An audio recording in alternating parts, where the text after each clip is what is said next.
అన్ని రకాల నొప్పుల నుండి తక్షణ ఉపశమనం కలిగిస్తాయి my doctor pain relief products. ఎటువంటి సైడ్ ఎఫెక్ట్స్ లేకుండా.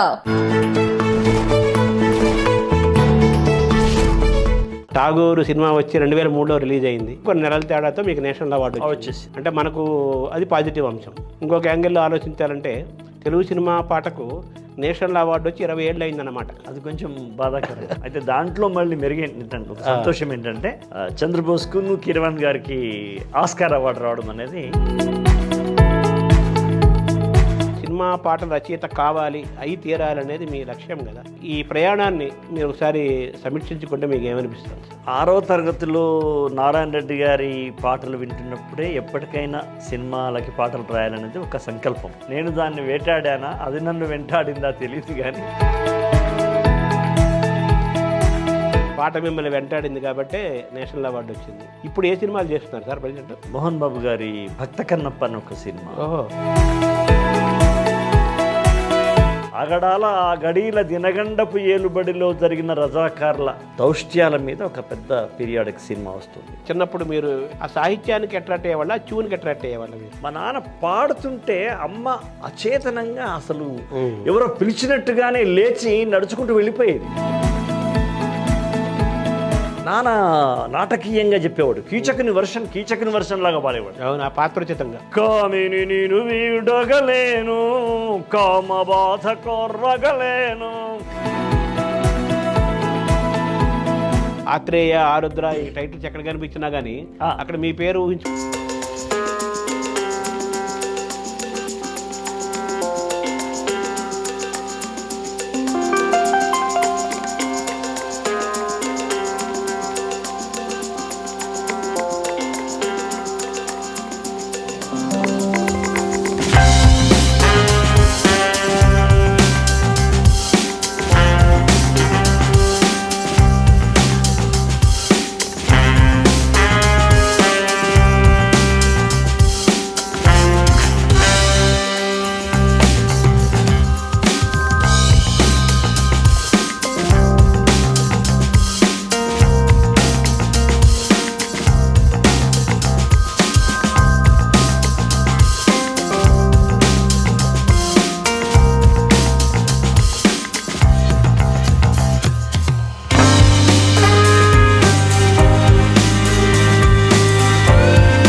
ఈ పాటలో క్రెడిట్ సగం చిరంజీవికి ఇవ్వాలి. సగమేది సార్, మొత్తం ఆయనకి ఇవ్వాలి. ఆయన భుజాల మీద మోసాడు. త్రిపురారి ఇప్పుడు అది గ్లోబల్ రికార్డు సృష్టించింది.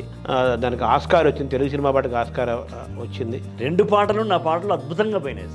ఇప్పుడు ఒకటి పాప పాడేది. అవును. కొమ్మ ఉయ్యాల కోన జంపాల అమ్మ ఒళ్ళో నేను రోజు ఊగాల. అడవి, అమ్మ, ప్రకృతి, ఆ 3 సన్నివేశం ఇవన్నీ కలుపుకొని పుట్టిన పాట. కుమురం భీముడో కుమురం భీముడో పుడమి తల్లికి జనమా అరణమిస్తివీరు. విజేంద్ర ప్రసాద్ గారు కూడా అన్నారు ఆ మాట. ఈ పాట పుట్టడానికి కారణం ఏంటో తెలుసా అన్నాడు. రాజన్న సినిమాలో వెయ్యి ఊపిరి జెండా ఎగరై చావుకు ఎదురుగా అడుగై వెయ్యి వెయ్యి దెబ్బకు దెబ్బ వెయ్యి. ఇలా అన్న తర్వాత నాన్న జీవితంలో కొన్ని ఘట్టాలు తీసుకుని కథను తయారు చేశారు. అదే రాజన్న. మీ నాన్నగారి జీవితమే రాజన్న జీవితంలో కొన్ని ఘటనలు మొత్తంగా. ఆ సినిమాకు డైరెక్టర్ విజేంద్ర ప్రసాద్ గారు అయినా ఆ పాటకు డైరెక్షన్ చేసింది రాజమౌళి గారే. చిరంజీవి గారేమో శ్రీశ్రీ గారు లైన్ తీసుకోమంటే రాజమౌళి గారేమో మీ నాన్న లైన్ తీసుకోవాలి, వెయ్యి కావాలన్న. ఓవరాల్గా మీ పాట ఏమిచ్చింది మీకు? పాట నాకు జీవితాన్ని ఇచ్చింది సార్, లైఫ్ని ఇచ్చింది. నమస్కారం. మనతో పాటు సుద్దాల అశోక్ తేజ గారు ఉన్నారు. సుద్దాల అశోక్ తేజ గారు అంటే తెలుగు సినిమా పాటకు నేషనల్ అవార్డు తెచ్చిన కవిత్రయంలో ఒకరు. అంతేకాదు వాగ్గేయకారుడిగా, జానపద కళాకారుడిగా తెలంగాణతో పాటు ఆంధ్ర అన్ని ప్రాంతాల్లో తెలుగు వాళ్ళందరినీ కదిలించి కరిగించిన సుద్దాల హనుమంతు గారికి వారసుడు. ఆయనకి ఠాగూర్ సినిమాకి నేషనల్ అవార్డు వచ్చి ఇప్పటికీ 20 ఏళ్ళు పూర్తయింది. ఈ సందర్భంలో అశోక్ తేజ్ గారితో మాట్లాడి ఆయన సినిమా ప్రస్థానము, కవితా ప్రస్థానము ఇవన్నీ తెలుసుకునే ప్రయత్నం చేద్దాం. నమస్కారం సార్. నమస్తే. నమస్కారం. బాగున్నారా? బాగున్నా సార్. ఠాగూర్ సినిమా వచ్చి 2003లో రిలీజ్ అయింది సార్. ఇంచుమించు కొన్ని నెలల తేడాతో మీకు నేషనల్ అవార్డు వచ్చేసింది. అంటే మనకు అది పాజిటివ్ అంశం. ఇంకొక యాంగిల్లో ఆలోచించాలంటే తెలుగు సినిమా పాటకు నేషనల్ అవార్డు వచ్చి 20 ఏళ్ళు అయిందన్నమాట. అది కొంచెం బాధాకరం. అది కొంచెం బాధాకరమే కదా. అయితే దాంట్లో మళ్ళీ మెరుగేంటంటే ఒక సంతోషం ఏంటంటే చంద్రబోస్కు కిరణ్ గారికి ఆస్కార్ అవార్డు రావడం అనేది అవును ఒక గొప్ప అదే తెలుగువాడిగా ఆనందం. అంతే. ఇప్పుడు మనకి తెలుగు సినిమా పాటకు మొట్టమొదటిగా శ్రీశ్రీ ఇచ్చారు ఆయన జాతీయ అవార్డు తెలుగు వీరలేవరాకి. తర్వాత వేటూరి గారికి వచ్చింది, తర్వాత మీరు తీసుకొచ్చారు. అన్నీ వచ్చినవే, తెచ్చుకున్నవి కాదు, అన్నీ వచ్చినవే. తర్వాత సరే ఇప్పుడు మీరు అన్నట్టుగా 20 ఏళ్ళు వచ్చినా కానీ 20 ఏళ్ళు అయినప్పటికీ కొంత బాధ ఉన్నప్పటికీ ఇంకో పక్క ఆస్కార్ రావడం అనేది ఒకసారి మళ్ళీ తెలుగు సినిమా పాట గురించి, తెలుగు సినిమా గురించి, తెలుగు సినిమా రచయితల గురించి, కవుల గురించి ప్రపంచమంతా చెప్పుకునే ఒక పరిస్థితి, మంచి వాతావరణం వచ్చింది సంగీత దర్శకుడికి, రచయితకి. సో అది ఒక పాజిటివ్ అంశం. ఓవరాల్గా దాదాపు మీరు సినిమాలకు వచ్చి కూడా 30 ఏళ్ళు అవుతుంది కదా. 94లో ఇప్పుడు వచ్చినట్టుంది మీరు. 93 అంటే అది 30 ఏళ్ళు. అంటే మీ సినిమా ప్రపంచంలోకి వచ్చి 30 ఏళ్ళు అయింది. నేషనల్ అవార్డు వచ్చి 20 ఏళ్ళు అయింది. 20 ఏళ్ళు అయింది. సినిమా పాటల రచయిత కావాలి, అయి తీరాలనేది మీ లక్ష్యం కదా. సో ఈ ప్రయాణాన్ని మీరు ఒకసారి సమీక్షించుకుంటే మీకు ఏమనిపిస్తుంది సార్? నిజంగా 6వ తరగతిలో నారాయణ రెడ్డి గారి పాటలు వింటున్నప్పుడే ఎప్పటికైనా సినిమాలకి పాటలు రాయాలనేది ఒక సంకల్పం. అది తెలిసి తెలియని వయస్సు, కానీ అది నన్ను వెంటాడిందా, నేను దాన్ని వేటాడానా, అది నన్ను వెంటాడిందా తెలియదు. కానీ మొత్తానికి ఆ కళ నెరవేరడమే కాకుండా ప్రజల యొక్క ఆశీస్సులు పొందడం, మీలాంటి పండితులు, గొప్పవాళ్ళు, రసజ్ఞులు, వాళ్ళందరి హృదయాల్లో ఒక చిరు స్థానాన్ని సంపాదించుకోవడం. సరే మీరు అన్నట్టు నందు అవార్డ్స్ కావచ్చు, లేకపోతే నేషనల్ అవార్డు కావచ్చు, ఇదంతా తలుచుకుంటే మాత్రం నిజంగా ఒక ఆశ్చర్యకరమైనటువంటి ఆనందాన్ని ఇస్తుంది. అంటే ఎప్పటికైనా పాట రాసి తీరాలనేది మీ పట్టుదల. రాయగలుగుతానా లేదా ఏంటిది, మనం రాద్దాం అనుకుంటే ఇలా జరుగుతుందని ఒక వేదన, ఇంకా అసలు వెనక్కి వెళ్ళిపోదామనే ఒక బాధ. ఇటువంటి మిక్స్డ్ వాతావరణంలో మొదలైన మీ ప్రయాణము శ్రీశ్రీ లాంటి వ్యక్తి, వేటూరి లాంటి మహాకవి సినిమా పరంగా, అటువంటి వాళ్ళు తీసుకొచ్చిన నేషనల్ అవార్డుని తెలుగు సినిమా పాటకు తెచ్చిన వాళ్ళల్లో మీరు ఉండటం అనేది, మీరు అనుకొని మీరు దాన్ని వెంటాడారు కాదు, పాటను మీరు వేటాడారు, పాట మిమ్మల్ని వెంటాడింది కాబట్టే నేషనల్ అవార్డు వచ్చింది. ఇప్పుడు ఏ సినిమాలు చేస్తున్నారు సార్ ప్రజెంట్? ఇప్పుడైతే మోహన్ బాబు గారి భక్త కన్నప్ప అని ఒక సినిమా ప్రారంభం చేశారు. భక్త గారు మళ్ళీ వస్తుంది. ఓకే. అది ఎప్పుడో 6 సంవత్సరాల క్రితమే దాన్ని అనుకున్నారు వాళ్ళు. అప్పుడు సునీలు ఏదో అనుకున్నారు ఒక టైంలో అనుకున్నారు. అది ఇప్పుడు వస్తుంది. దాంట్లో డిబేట్స్, డిస్కషన్స్ చేస్తున్నాను. నేను ఒక 4-5 పాటలు రాస్తున్నాను అందులో. ఆ తర్వాత రజాకార్ అని ఒక సినిమా వస్తుంది, పీరియాడిక్ సినిమా. అది దర్శకేంద్రుడు రాఘవేంద్రరావు గారి దగ్గర పనిచేసిన సత్యనారాయణ గారని, యాట సత్యనారాయణ గారి యొక్క దర్శకత్వంలో ఒక పెద్ద నిర్మాత తీస్తున్నాడు. అందులో నేను ఆల్రెడీ 2 పాటలు రాశాను, అవి రికార్డు కూడా అయిపోయినాయి. అదొక అంటే త్రిబుల్-ఆర్ తర్వాత ఒక తృప్తికరమైనటువంటి జాబ్ చేసిన సినిమాగా నేను అది ఆనందం పొందాను ఆ పాట రాస్తున్నప్పుడు. ఒక పీరియాడిక్ పీరియడ్లో రజాకాలదా రజాకార్ అంటే అది మేము పుట్టినప్పుడు నానకాలంలో జరిగిన నేపథ్యం పక్కాది నైజాం రాజు దగ్గర ఉన్నటువంటి కిరాయి సైన్యానికి రజాకార్లు కదా వాళ్ళు. అవును. అయితే వాళ్ళు చేసిన ఆకృత్యాల మీద ఆగడాల మీద ఆ గడీల దినగండపు ఏలుబడిలో అని ఇప్పుడు పాట రాశాను నేను. కాబట్టి గడియలు అంటే కోటలు, రాతికోటని గడి అంటారు. అవును. ఆగడాల ఆ గడీల దినగండపు ఏలుబడిలో జరిగిన రజాకార్ల దౌష్ట్యాల మీద ఒక పెద్ద పీరియాడిక్ సినిమా వస్తుంది. దాంట్లో నేను ఒక 2-3 పాటలు రాస్తున్నాను. 2 రికార్డు కూడా అయినాయి. అదొక ప్రస్తుతం. ఇంక మరి యాత్ర అనే ఒక సినిమా తీసినాడు మహి గారు అని, డైరెక్టర్ మహి గారు. ఆయన ఒక సినిమా సిద్ధాలోకం ఎలా ఉంది నాయన అని ఒక సినిమా తీశారు. అది రేపు ఆగస్టులో విడుదలవుతుంది. అందులో అన్ని పాటలు రాశాను.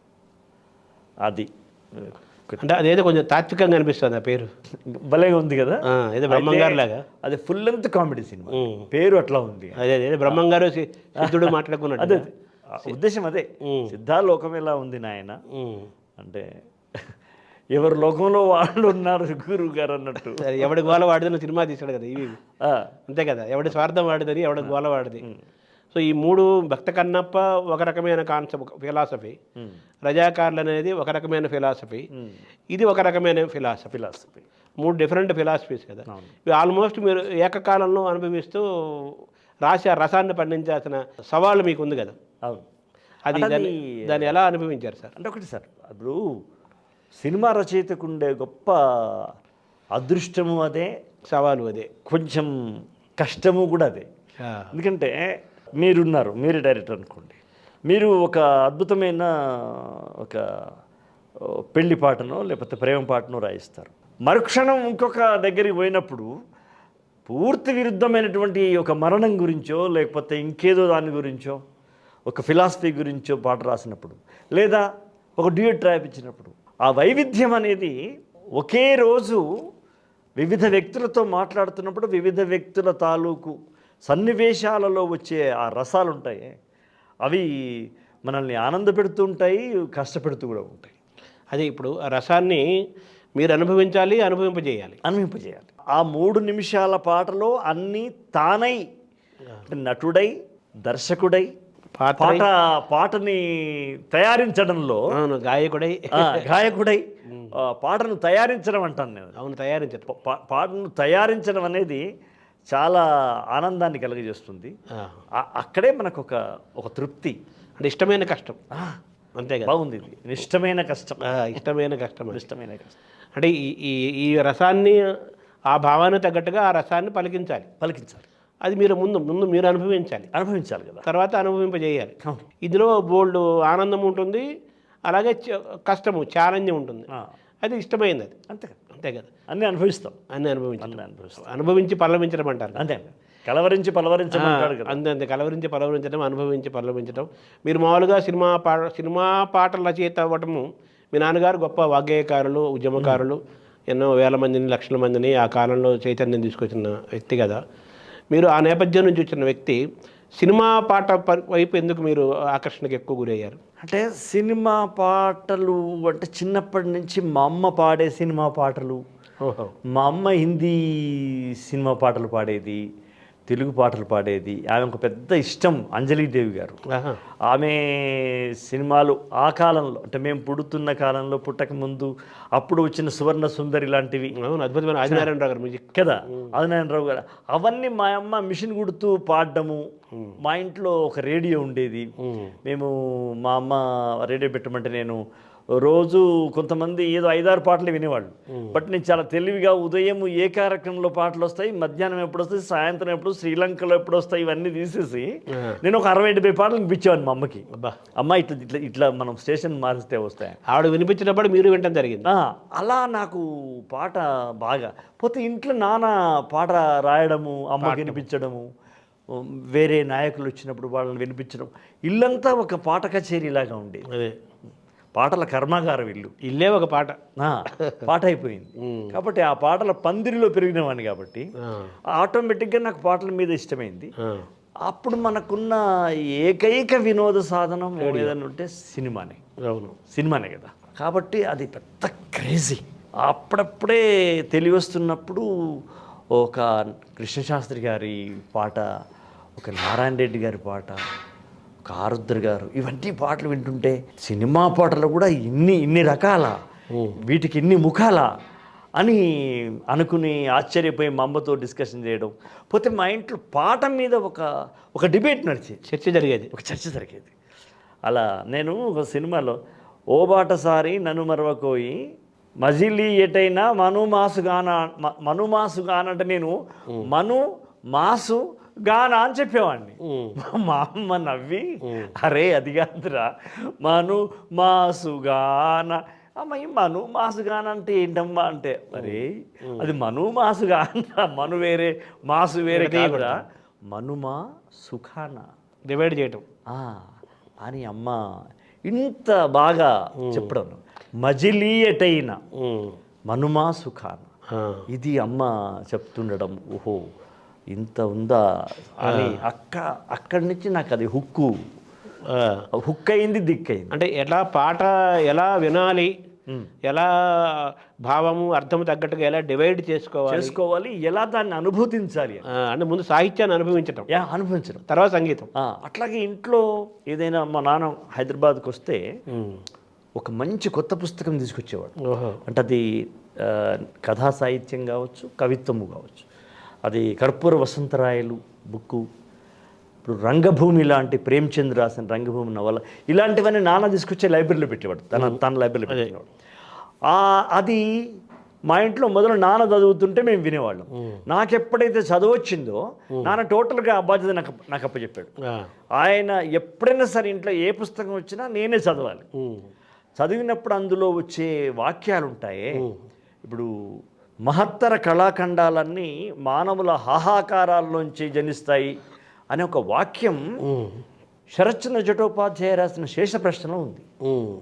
తాజ్మహల్ చూసుకుంటూ అందరూ పొగుడుతూ ఉంటే అందులో కథానాయిక కమల, ఆమె అది సరేలే కానీ మహత్తరమైన కళాఖండాలన్నీ మానవుల హాహాకారాల నుంచి పుడతాయి కదా అన్నప్పుడు నాకు అనిపించింది, శ్రీశ్రీ గారు తాజ్మహల్ నిర్మాణానికి రాళ్ళెత్తిన కూలీలెవ్వరు అని రాసినాడే, దానికన్నా ముందే శరత్చంద్ర చటోపాధ్యాయ మానవుల హాహాకారాల నుంచే మహత్తర కళాఖండాలు అనే మాట తప్పకుండా శ్రీశ్రీ గారికి కూడా ఇన్స్పైర్ చేసిందేమో అన్నంత చర్చ నడిచేది మా ఇంట్లో. అదే ప్రభు వెక్కిన పల్లకి కాదు, అతను అంటే ఆలోచించటం. ఈ విషయం వచ్చినప్పుడు ఆ విషయం గుర్తు చేసుకుని నాన్న, నేను, అమ్మ, ముఖ్యంగా అమ్మ నాన్న మాట్లాడుతుంటే మేము వినడం, చర్చ. దాంట్లో అప్పుడప్పుడు నేను దాంట్లో తెలిసి తెలియకుండా మాట్లాడడం, అక్కడ నేను ఏదైనా మంచి మాట చెప్తే మా నాన్న కూడా ఈ అవగాహన బాగుంది అనేవాడు. ఇట్లా నాకు ఆ సాహితీ మర్మత్వం అంటారు, సాహితీ ధర్మం, సాహితీ మర్మం, కవి హృదయం కూడా తెలియాలి కదా, అది నాకు వాళ్ళు మెల్లగా అసలు వాళ్ళు వంట పట్టించారా లేదా అదే వంట పట్టిందా తెలియదు కానీ ఉగ్గుపాలతో వచ్చినట్టు అది మీకు ఒక పెద్ద శిక్షణ లాంటిదే కదా. అది చాలా శిక్షణ కేంద్రమే, శిక్షణ కేంద్రం. అదే పెద్ద బాల శిక్ష. సో మామూలుగా మీరు ఎక్కువ చిన్నప్పుడు మీరు అట్రాక్ట్ అయ్యేది ఆ సాహిత్యానికి అట్రాక్ట్ అయ్యేవాళ్ళ, ట్యూన్కి అట్రాక్ట్ అయ్యేవాళ్ళ మీరు? అంటే మౌఖిక వాంగ్మయం ఏదైనా అది గానరూపంగా ఉండడమే ఎక్కువ, అంతే కదా. మీరు వేదం తీసుకున్నా దానికి స్వరం ఉంటుంది, దానికి స్వరం ఉంటుంది కదా. అవును, అది మొదలు మనల్ని ఆకర్షిస్తుంది. పాటలో ఉన్న ప్రధాన లక్షణం చెవిని పట్టుకుంటుంది. నాదం, శబ్దం చెవిని పట్టుకుంటుంది. చెవిని పట్టుకున్నటువంటి పాట హృదయంలోకి వెళ్ళి పీట వేసుకుంటుందా లేదా అన్నది ఆ పాటల్లో ఉన్నటువంటి సాహిత్యంలో ఉంటుంది. అది కరెక్ట్. ఒక్కొక్కసారి ఇక్కడ దాకానే వచ్చి అటే వెళ్ళిపోవచ్చు. అంటే శబ్ద పరావర్తనం అన్నాం దీన్ని. అవును, అది ప్రయాణం. కాంతి పరావర్తనం లాగా శబ్ద పరావర్తనం అయ్యేది. కొన్ని పాటలు అక్కడే ఆగకుండా హృదయంలోకి వచ్చేసి ముద్ర వేసుకున్నటువంటి, అది చాలా ఆనందం కలిగించేది. అక్కడ మనము ఆలోచనామృతం సాహిత్యం అనే ఆనందాన్ని పొందేవాళ్ళం. అదే ఇప్పుడు మీకు సంగీతం కూడా ఆలోచనామృతం, నిజంగా ఆలోచిస్తాం. అంతే అంతే. అంటే కొన్ని రాగాలు, కొన్ని తాళాలు, కొన్ని పద్ధతులు మనల్ని ఎక్కువ అట్రాక్ట్ చేస్తాయి. అసలు మనం ఆకర్షించబడిందే వాటికి కదా. అది ఆలోచనామృతమే కదా. అంతే కదా. అంటే మనం ఒక లయ, ఒక జానపదానికి ఎంత ఇష్టపడతాము, యక్షగానానికి ఎంత ఇష్టపడతాము, హరికథకి ఎంత ఇష్టపడతాము, బుర్రకథకి ఎంత ఇష్టపడతాము, త్యాగరాజ కీర్తనకి ఎంత ఇష్టపడతాము, ఒక మంచి సినిమా పాటకి అంతే ఇష్టపడతాం. ఒకటి శాస్త్రీయం గురించి, ఒకటి జానపదం అయి ఉంటుంది. మా నాన్న గుడిలో మహాభారతం చెప్పేవాడు. అది విధుమౌళి అని ఒక ఆయన సిద్దిపేట అతను రాసినాడు తందనాన మహాభారతం అని. దానికి ఆయన ఏమి ట్యూన్స్ పెట్టినాడో తెలియదు, కానీ మా నాన్న మాత్రం దాన్ని చాలా వరకు ట్యూన్ చేసినాడు. దానికి ఆ లిరిక్ అని ట్యూన్ చేశాడు తందనాన మహాభారతం. అక్కడ నాన్న గుడిలో 9ంటికి అట్లా పాడుతుంటే మా అమ్మ ముందు వెళ్ళకపోయేది, ఎప్పుడు విన్నదే కదా, మా ఇంట్లో మా నాన్న వినిపించేది కదా. మా అమ్మ వద్దులే నేను రానండి మీరు వెళ్ళండి అని చెప్తే, మా నాన్న పాడుతుంటే అమ్మ అచేతనంగా అసలు ఎవరో పిలిచినట్టుగానే లేచి నడుచుకుంటూ వెళ్ళిపోయేది నాన్న ఆ ట్యూన్కి. అమ్మమ్మ నేను కూడా వెళ్ళేవాడిని. మాసిన చీరను కట్టి తిని దాసినవుచు ఇట మెలిగి తిని నా వేషము చూడగరాదా నన్ను గొన్న నీకిది మర్యాద గోపాల ఓయదు బాల గోవిందానంద సుబాల అని నాన్న వాడుతుంటే, ద్రౌపది వస్త్రాభరణ ఘట్టం కాదు, కీచకుడు వెంబడించిన దాసినవుతు ఇటు మెలిగి తిని అనగానే నాన్న నాటకీయంగా చెప్పేవాడు. కీచకుని వర్షన్ లాగా పాడేవాడు. అవును, పాత్రోచితంగా. పాత్రోచితంగా. కామిని నేను వీడగలేను, కామబాధ కొర్రగలేను, గోపాల యదుబాల గోవిందానంద సుబా. ఇది మారకపోయేది లిరిక్, అదే, కానీ భావోచితంగా రసం మారిపోతుంది. వాచికాభినయంలో మారిపోయింది. అంటే యక్షగానాలు ఆయన బాగా అనుభవం ఉంది కాబట్టి బాగా ఏ పాత్ర వస్తే ఆ పాత్రోచితమైన భాష ట్యూన్ మార్చేవాడు. అలా ఇవన్నీ నన్ను బాగా ఆకట్టుకున్నాను. నేను సినిమాల్లో ఇప్పటికీ ఒక 1700 పాటలు రాశాను. అవును గురుగారు, ఎక్కువ పాటలు నేను ఏదో రకంగా రాసుకుపోయి వినిపించడం. దాసరి గారు లాంటి వాళ్ళైతే ఇది చాలా బాగుందయ్యా ఇట్లనే పెట్టుకుందామని అలా వచ్చిన ట్యూన్లు అలా రావడానికి కారణం చిన్నప్పుడు అమ్మ నాన్న నాకు ఇచ్చినటువంటి ఆ ట్యూన్ల శిక్షణ, గనిగే కదా అది, తరగని గని అనేది కర్మాగారం అనమాట. అంటే ఇప్పుడు మీరు మామూలుగా నాన్నగారు కూడా ఆయన ప్రయాణాన్ని పరిశీలిస్తే హరికథలు, బుర్రకథలు, భజనాటకాలు, నాటకాలు, పాటలు, యక్షగానాలు, గొల్లసుద్దులు, ఒగ్గు కథ, పిట్టల దొర అంటుంటారు. అవునవును, అట్లాంటివి, సాధు వేషాలు, ఫకీర్ వేషాలు, ఇన్ని రూపాలలో నాన్న పోరాటాన్ని చెప్పేవాడు. అక్కడ ప్రజల్ని ఆ రూపాలన్నీ ఎంచుకున్నారు, ఎంచుకున్నాడు. ఆయనే స్టార్ట్ చేశాడు సార్. అదే ఎంచుకోవడం కాదు, అసలు అంతకు పూర్వము రాజకీయ రంగం లోపల ప్రజల్ని పోరాటం తీసుకుపోయే దాంట్లో ఇట్లా ప్రజల్లో ఉన్నటువంటి జానపద కళారూపాలనే వాడుకోవచ్చు అనే విషయాన్ని మొదలు కనిపెట్టి రాసి పాడి ఆడి ప్రయోజనం సాధించిన వాళ్ళలో మొట్టమొదటి వాడు నాన్న. అంటే ఉద్యమ రూపానికి ఒక కళా స్వరూపాన్ని ఇచ్చినట్టు, అంతే కదా అర్థం. అంతే. సార్ మీరు మీ చిన్నప్పుడు మీ పల్లెల్లో మీరు ఈ యక్షగానాలు, హరికథలు, బుర్రకథలు వాటిని వినటం, ప్రేరణ పొందడం జరిగింది బాగా. అంతెందుకు, ఇప్పుడు మా మేనమామ యక్షగాన కళాకారుడు, మా అమ్మ వాళ్ళ నాన్న కూడా యక్షగాన కళాకారుడు. వాళ్ళు కొన్నేమో నేను వాళ్ళ నాటకం చూశాను, మా తాతయ్య గారు లాంటిది నేను చూడలే. ఆయన అప్పుడే పెద్ద ఆయన అయిపోయాడు, నేను చూడలేదు. కానీ ఆయన పాడేవాడు, ఆయన పాట పాడేవాడు. ఏది యక్షగానం పాట పాడేది. ఇప్పుడు చిరుతొండ అనే ఒక నాటకం ఉంటుంది, మీకు తెలుసు చిరుతొండ. శంకరుడు పరీక్ష చేస్తే కొడుకునే నిజం ఉంటుంది కదా. వనితానందను నీ ఖండింతమా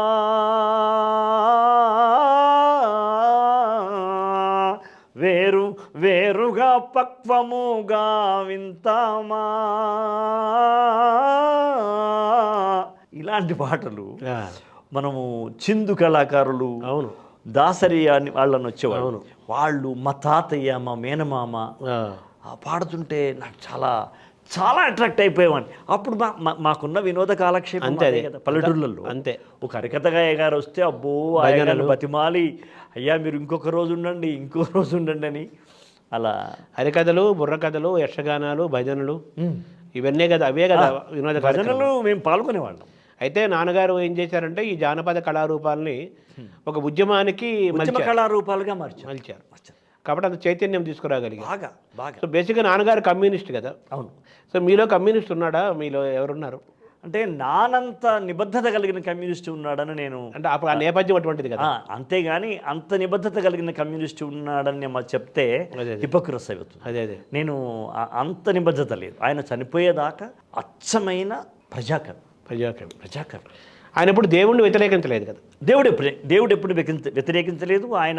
ఆయన రోజు ఒక చాలా నిష్టగా తపస్సు చేసుకునేవాడు. అంటే ఒక ధ్యానం అంటారు చూడండి, యోగము ధ్యానం చేసుకునేవాడు ఆయన ఎప్పుడు దేవుడు లేడని ఏ సందర్భంలోనూ అనలేదు. అదే అంటే ఆయన దృష్టిలో కమ్యూనిజం అంటే అందరూ సమానత్వం ఒకటి. అప్పుడు జరుగుతున్నటువంటి ఆ దౌర్జన్యాలు, ఆ వెట్టి చాకిరి, ఆ దోపిడీ, ఆ మానభంగా ఇవన్నీ ఉన్నాయి కదా. అవును, మేము పుట్టకముందు సంగతి చెప్తాం. అవును, వాటికి వ్యతిరేకంగా తిరుగుబాటు అనేది ప్రధానం. ఇప్పుడు అవసరం కూడా.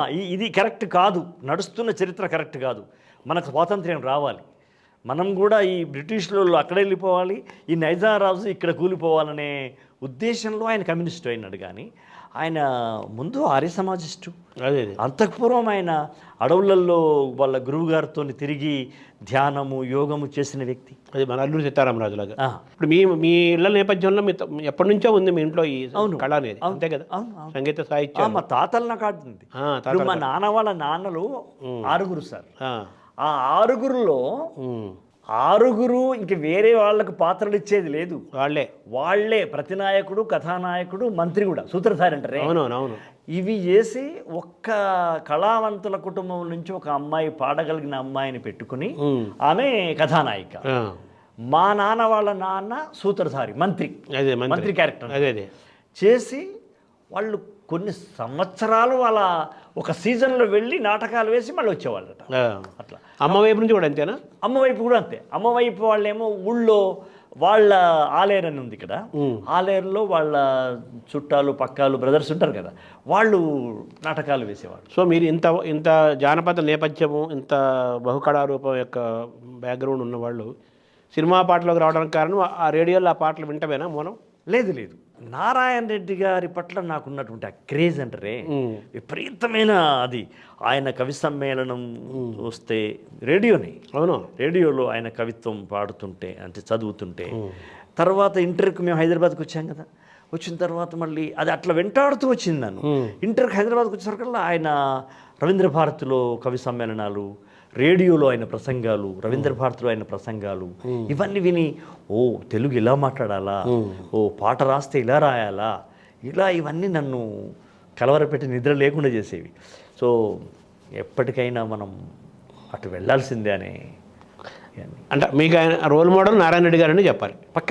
ఇప్పుడు కొన్ని సినిమాలుగా ఆయన సరసన మీ పేరు వచ్చే సందర్భాలు కూడా మీకు వచ్చేసాయి కదా. అంటే నా మొదటి సినిమా, నన్ను టేకప్ చేసిన సినిమాలోనే ఆయన ఫస్ట్ పేరు, సెకండ్ పేరు నాది, వసేరామలం. అది మీకు ఏమనిపించింది సార్ ఆ సందర్భం? అయితే నేను ఎప్పుడు చిన్నప్పుడే అనుకునేవాడిని, ఎప్పటికైనా వెండితెర మీద నారాయణ రెడ్డి గారి పేరు మొదలు ఉండాలి, రెండో పేరు నాది ఉండాలి అనుకునేవాడిని. అది ఒక 15-16 ఏళ్లలో అది సిద్ధించింది, సాకారమైంది. మామూలుగా మీరు ఆత్రేయ, ఆరుద్ర ఈ టైటిల్స్ ఎక్కడ కనిపించినా కానీ అక్కడ మీ పేరు ఊహించుకునేవాళ్ళు బాగా. పేపర్ చదువుతుంటే పాటలు ఆరుద్ర అని వస్తుంది కదా, నాకెందుకు అశోక్ తేజ అంతే అని నాకు అక్షరాలు నాకు అనిపించేది. చెరిపేసి దాని మీద రాసేసుకునేవాడిని. తర్వాత అలా నాకు అనిపించేది ఒకసారి భ్రమలాగా. మనం ఎదురు చూస్తున్న వ్యక్తి గుంపులో వస్తుంటే ఏ వ్యక్తి వచ్చినా ఆ వ్యక్తి అనిపిస్తాడు. అట్లాగే నా పేరే నాకు ఒక చిత్తభ్రమ కలిగించేది. అలా జరుగుతుండేది. ఆ భ్రమ నిజమైంది కదా, కళ నిజమైంది కదా. భ్రమ నిజం కావడం గొప్ప సంభ్రమమే కదా. సంభ్రమమే. సార్ మీకు మామూలుగా సినిమా పరిశ్రమలో ఒక ఒక ఊపిని ఒక లైఫ్ని దీన్ని ఇచ్చిన వాళ్ళకి చెప్పుకోవాలంటే ఎవరిని చెప్పుకుంటారు సార్ ప్రధానంగా? దర్శకరత్న దాసరి నారాయణరావు గారు.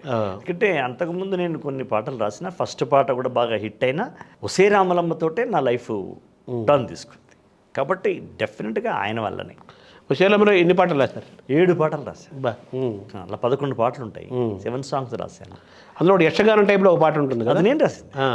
ఇంటి ఇంటి జనవే ముద్దులాపు బంతి విధి రాణివే తీరు చేమంతి పువ్వుల తేరు నీ సాటి కన్నెల్లిటలేరు దివికాంతలైన సరిరారు నిన్ను చూడ కోరికల పోరు చెలరేగే గుండెలో హోరు శోభాంగి తెలుపు నీ పేరు నేను గన్నోళ్లకు జోహారు. ఇలా ఇది నేను రాసినటువంటి. ఇప్పుడు ఈ రాసిన ఈ యక్షగానంలో మీ తాతగారి ప్రభావం ఫుల్గా కనిపిస్తుంది కదా. దాసరి గారు మిమ్మల్ని ఎలా పికప్ చేశారు సార్? అంటే ఉత్తేజం ఉన్నాడుగా నాకు. అవును, అక్కయ్య కొడుకు కదా వాడు ముందు వచ్చాడు సినిమాలో. వాడు నన్ను అసలు ఇక్కడ వద్దు, ఇంకా నువ్వు వచ్చేసి అద్భుతంగా రాస్తున్నావు, నువ్వు వచ్చేసి అని తీసుకొచ్చి తన ఇంట్లో ఉంచుకొని ఎవరు ఆటంకం ఎవరు ఆపకుండా నన్ను డైరెక్ట్గా తీసుకుపోయింది ఉత్తేజ్ వల్ల నాకు చాలా సులభ సాధ్యమైంది. అదే మార్గం సులభమైంది బాగా. అయితే మీరు గతంలో ఈ సినిమాలకు సంబంధం లేకుండా కూడా పాటలు రాస్తుండేవాళ్ళు కదా చాలా. నేను ఒక 2000 పాటలు రాసిన తర్వాత సినిమాలకు వచ్చా. అదే నేలమ్మ నేలమ్మ నేలమ్మ నీకు వేల వేల వందనాలమ్మ సాలేటి వానకెత్తుళ్ళింత ఇంకా సాలు సాలుకు నువ్వు బాలెంత, ఇలాంటివన్నీ విపరీతంగా రాసిన తర్వాత పూర్తి బందోబస్తుతో ఇక్కడికి వచ్చారు. ఆల్రెడీ మీరు మాలో పాట మీ జీవితంలో భాగమైంది, వినటము పాడటము రాయటము భాగమైంది కాబట్టి మీకు స్పందన కలిగినప్పుడల్లా కవితలు పాటలు కథలు రాసుకుంటూ ఉండేవాళ్ళు. ఆల్రెడీ కొంత సంపద మీ దగ్గర ఉంది. అయితే నువ్వు సినిమాకి రావాలి, నారాయణ రెడ్డి గారి ప్రేరణ, సినిమాకి రాయాలని ఒక ఆలోచన ఉంది కాబట్టి ఉత్తేజ్ ద్వారా దాసరి గారు పరిచయం. అంటే ఉత్తేజ్ మా ఊరికి వచ్చిన వాడు అమ్మమ్మ తాత అంటే మా నాన్నమ్మ కదా, అంతే మీ ఇల్లుకే ఇంటికి వచ్చేవాళ్ళు. అప్పటికే నేను పాటలు రాస్తుండేవాడిని, ఏకపాత్రలు రాసేవాడిని, నాటకాలు రాసేవాడిని, డైరెక్షన్ చేసేవాడిని. నా పాత్రలు ఏకపాత్రలు కూడా వాళ్ళు చేశారు. ఉత్తేజ్ మా తమ్ముడు కలిసి రుదర్ఫర్డ్ సీతారామరాజు నేను రాస్తే వాళ్ళు ప్రదర్శించారు. నా ప్రభావం వాడికి ఉంటుంది కదా, పెద్దవాడు కాబట్టి నా ఆ పాటలో ఉండే ఒక స్ట్రోక్ ఉంటుంది కదా, ఒక ముద్ర, అది వాడిని బాగా ఆకర్షించింది. మామయ్య మీరు డెఫినెట్గా మీకు బాగుంటుంది, మీరు పెద్ద ఆయన దృష్టిలో పడితే సరిపోద్ది అని చెప్పి అలా నన్ను పరిచయం చేసింది. దాసరి గారికి పరిచయం చేసింది ఉత్తేజ్. దాసరి గారు మీ ఏ పాట వినిపించారు ఫస్ట్ ఆయన? నేను చెప్పిందే నేలమ్మ నేల వినిపించారు. వందనం ఆకుపచ్చ చందమామ అని రైతు మీద రాసిన పాట వినిపించాను. పాట ఎలా పుట్టిందో అనేటువంటి పాట, టప టప టప చెమట బట్లు తాళాలై పడుతుంటే పాట పనితో పాటే పుట్టింది. ఇలాంటివి ఆయన 15 నిమిషాలు టైం ఇచ్చాడు. ఆయనకు అలా అలా అలా మేము పావుదొక్క 2 గంటల దాకా ఆయన మమ్మల్ని పోనీయాలి, నన్ను పోనీయాల, ఇంకే పాడు అని చెప్పాడు. అలా నాకు ఫస్ట్ దర్శనంతో నాకు అంటే ఆయన గొప్ప భావకుడు ఉన్నట్టే కదా. చాలా భావకుడితో పాటు ఎదుటి వ్యక్తిలో ఉన్న ప్రతిభను గుర్తించే మహాప్రతిభ ఉన్న ఏకైక వ్యక్తి దాసరి గారు. ఆ సినిమా సూపర్ డూపర్ హిట్ కదా. ఆ సినిమా తర్వాత మీకు వరుసగా అవకాశాలు బాగా వచ్చాయి. ఇక ఆ తర్వాత నేను అంతకుముందు ఒక ఏడాది అటు ఇటు గడిపాను. అటు స్కూల్కి వెళ్ళేవాడిని, మళ్ళీ వచ్చేవాడిని. కానీ ఒసే రామలమ్మ వచ్చిన తర్వాత ఇంకా నేను మళ్ళీ ఇటు నాగార్జున గారి నిన్నే పెళ్ళాడితో వచ్చింది, అటు నారాయణమూర్తి గారి సింగన్న దళం అటువంటి సినిమాలు వచ్చినాయి. ఇలా నాకు అన్ని రకాల జోనర్స్ అంటారా, ఆ జోనర్స్ నుంచి నాకు సినిమాలు వచ్చినాయి. అంటే మీరు మామూలుగా ఈ స్ఫూర్తిదాయకమైన పాటలు, అలాగే ఒక విప్లవమైన నేపథ్యంతో ఉన్న పాటలు, లేదా ఒక చైతన్య స్ఫూర్తివంతమైన పాటలు, లేదా మీకు భావము ఆవేశము ఆర్ద్రత బాధ కలిగినప్పుడు పొంగే కవిత, స్వయంగా బేసిక్గా మీరు కవి కదా. అవును, ఆ కవి పాట రూపంలో వచ్చేస్తుంది. ఇటువంటి నేపథ్యంలో ఈ దాసరి గారి సినిమా వచ్చే రామలం అంటే పూర్తిగా పోరాట నేపథ్యం ఉంది కాబట్టి యక్షగానాలు అవి మీ ఈజీగా మీ పెన్ను పరిగెత్తింది బ్రహ్మాండంగా. రివర్స్లో కృష్ణవంశీ రివర్స్ కమర్షియల్ సినిమా ఒకటి పిల్లాడితో వచ్చింది. అది ఎలా జరిగింది? అది కృష్ణవంశీ గారును నేను ఉత్తేజ్ వీళ్ళంతా ఒకే అపార్ట్మెంట్ ఉండేవాళ్ళం. ఓహో, కృష్ణవంశీ మన ఉత్తేజ్ ఒకే రామ్ గోపాల్ దగ్గర బ్యాచ్ కాదా. ఉత్తేజ్ ఏమో పెళ్ళయింది, మేము వాడి దగ్గర ఉండేవాడిని. మేము ఒక ప్లాట్లో, పక్క ప్లాట్లో కృష్ణవంశీ ఉండేవాడు. ఇక తెలుస్తుంది కదా మామయ్య పాటలు ఇట్లా పాటలు రాస్తాడు. ఆయన చాలా నా పాటలు వినేవాడు. ఆయన సాయంకాలం కూర్చుంటే అప్పటికే ఓషే రామలం ఉంది కదా ఉంది. తర్వాత బాగా పాటలు వినేవాడు. ఒసే రామలం రాకముందు కూడా వినేవాడు. అయితే ఆయన గులాబీలో అవకాశం ఇవ్వలేదు, కానీ నిన్నే పెళ్ళాడతలో ఇచ్చాడు. అది నాకు బాగా. అది ఏ పాట సార్ అది? చుక్ చుక్ తార తార నా మగుడు రంప్యారి పాన్ ఇచ్చి ఫ్యాన్ ఏమంటాడే చెల్లే.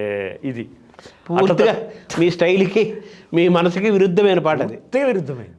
అంటే మీకు అసలు యాక్చువల్గా మీకు ఆ పాట పాడటం కూడా పెద్దగా ఇష్టం లేదు నేను అనుకోను. లేదు అదే నేను ఎప్పుడు చెప్పను కూడా. కానీ అక్కడ మాత్రం పేలింది అది. సినిమాలో బాగా. ఇప్పుడు ఈ క్రీమ్ బిస్కెట్ పాట కూడా కొంచెం దగ్గరగా అనిపిస్తుంది ఇది. అంతే కదా ఈ తాళం. వచ్చిండే మెల్ల మెల్లగా వచ్చిండే క్రీమ్ బిస్కెట్ వేసిండే గమ్మున కూర్చొనివ్వడే నిల్చొనియ్యండే. ఇది ఇట్లా. ఈ క్రీమ్ బిస్కెట్ పాట సూపర్ డూపర్ హిట్ అయింది. అప్పుడు సినిమా వచ్చిన కొత్తల్లో కొన్ని లక్షల వ్యూస్ వచ్చాయి. కోట్లలోకి వెళ్ళిపోయింది. ప్రారంభం లక్షల నుంచి కోట్లకి వెళ్ళిపోయింది సార్. ఇందులో మీ మనవరాలు కూడా వాటా ఉందని ఎక్కడ విన్నాను. అవునవును. క్రీమ్ బిస్కెట్ మాట మా మనవరాలది. అదేంటి సార్ ఆ సందర్భం? నేను పాట రాసుకుంటుంటే వాళ్ళు గొడవ చేస్తుంటే వెళ్ళి, బంగారం కాదు గొడవ చేయొద్దమ్మా, పాట రాస్తుంటే తాతయ్య అంటే, మా పెద్ద మనవరాలేమో తాత మనకు బిస్కెట్ ఇస్తాండే అంది. చిన్నపిల్లలు అప్పుడు. చిన్నామే ఒత్తి బిస్కెట్ కాదక క్రీమ్ బిస్కెట్ ఇస్తాండు అంది. అది నాకు యురేకా అనుకున్నది వినగా. దాన్ని తీసుకొచ్చి అలా మలిచి అంత. అంటే ఆ జనరేషన్ వాళ్ళు కనెక్ట్ అవుతారండి. అక్కడ ఉంది ఆ మాట. అంత చిన్న పిల్లల్లో క్రీమ్ బిస్కెట్ అనే మాట ఉందంటే టోటల్ యూత్ అంతా ఉన్నట్టే కదా. అదే అది సూపర్ డూపర్ హిట్ కదా, పెద్ద హిట్ అది. సో తర్వాత మీకు మీ సినిమా ప్రయాణంలో మోహన్ బాబు పాత్ర కూడా ఎన్నదగింది అంటారు. అది ఎలా జరిగింది? అంటే దాసరి గారి అన్ని మెసేజ్ ఓరియంటెడ్ ఉంటాయి. అవునవును. అప్పుడు మళ్ళీ అదొక సిరీస్. అప్పుడు ఏంది ఉసే రాములమ్మ, ఎన్కౌంటరు, అడవిలో అన్న ఈ సిరీస్ నడుస్తుంది. సమ్మక్క సారక్క, అడవి చుక్క. అది నడుస్తున్న నేపథ్యంలో అడవిలో అన్నతో మోహన్ బాబు గారితో పరిచయం. అప్పుడు మోహన్ బాబు గారు ఏం చేశారంటే, ఓయ్ నువ్వు ఇవే రాసుకుంటూ కూర్చుంటే ఏడాదికి ఒకటే వస్తుంది, కమర్షియల్ కూడా రాయాలి, నువ్వు రాయగలవు, నేను కలెక్టర్ సినిమా తీస్తున్నాను, నువ్వు రా అని తిరుపతికి తీసుకెళ్ళి ఆయన పాటలు రాయించాడు. అట్లా నన్ను కమర్షియల్ సినిమాల్లో ఒక జెండాలాగా నన్ను నిలబెట్టినటువంటి మహానుభావుడు మోహన్ బాబు గారు. కృష్ణవంశీ కూడా నిన్నే పేరు సూపర్ డూపర్ హిట్ కదా, అది పక్కా కమర్షియల్ మూవీ కదా. అదే అంతే. అట్లాగే శ్రీహరి గారు, చనిపోయిన శ్రీహరి గారు, ఆయన ఒక దశలో నేను ఏదో నిరాశగా ఉంటే, లేదు నావి ఒక 17 సినిమాలు హీరోగా వస్తున్నాను నేను, ప్రతి సినిమాలో నీకు పాటలు ఉంటాయి అంటే 17 సినిమాలు అంటే ఎంత పెద్ద జర్నీ సార్. చాలా పెద్ద జర్నీ కదా. దాదాపు 3-4 ఏళ్ళు అవుతుంది కదా సినిమాకు ఒక పాట ఇచ్చినా. అంతే కదా. అవును. అట్లా నన్ను దాసరి గారు తర్వాత మోహన్ బాబు గారు, శ్రీహరి గారు, కృష్ణవంశీ గారు, వీళ్ళంతా నన్ను. అంటే మీరు ఎందుకు వెళ్ళిపోవాలనుకున్నారు ఒక దశలో? అంటే ఇప్పుడు ఒక్కొక్కసారి మనకు స్లంప్ వస్తుంది కదా, ఎవరు పిలవట్లేదేంటి, ఎవరు ఫోన్ చేయట్లేదేంటి, బహుశా ఎట్లా ఇది అని ఆ చిన్న దిగులు ఉంటుంది సినిమా ఇండస్ట్రీలో ఎవరికైనా. ఆ టైంలో బాధపడతా ఉంటే అది ఎవరు చెప్పారట ఆయనకి, అరే ఈ పాట శ్రీరామలం పాటలు భలే రాసినాడయ్యా అతను ఎవరు అంటే, అతను బాగా రాసిన కానీ కొంచెం అతను ఏది మధ్య ఏదో ఎవరు విలువట్లేదని చెప్పి కొంచెం బాధపడుతున్నాడు సార్, ఇంటికి వెళ్ళిపోతాడేమో అనిపిస్తుంది అంటే. ఎవరున్నారన్నమాట వాళ్ళు ఎక్కడ పక్కన వాళ్ళు ఎవరో అన్నారు. అది విని నన్ను ఫోన్ చేసి పిలిపించాడు శ్రీహరి గారు పిలిపించి నాతో ఒక షూటింగ్కి పిలిపించి కూర్చోబెట్టుకొని, నువ్వు ఈ సినిమాలో రాయి ఇట్లా చెప్పి అట్లా రాయించాడు ఆయన. అంటే ఇన్ని వందల సినిమాలు మీరు 2700 పాటలు సార్, పాటలు రాశారు. 1700 సినిమాలు, 1700 సినిమాలు రాశారు కదా. ఇందులో మీరు గతంలో రాసుకున్న పాటలు సినిమాలుగా వచ్చినాయి ఎన్ని ఉంటాయి సార్? ఇప్పుడు ఇదే కదా ఇంటి, అది గతంలో రాసిన పాటే. పుల్లల మంటివి గదర్రా, అది గతంలో రాసిన పాట. ఒకటే జననం ఒకటే మరణం, అది గతంలో రాసుకున్న పాటే.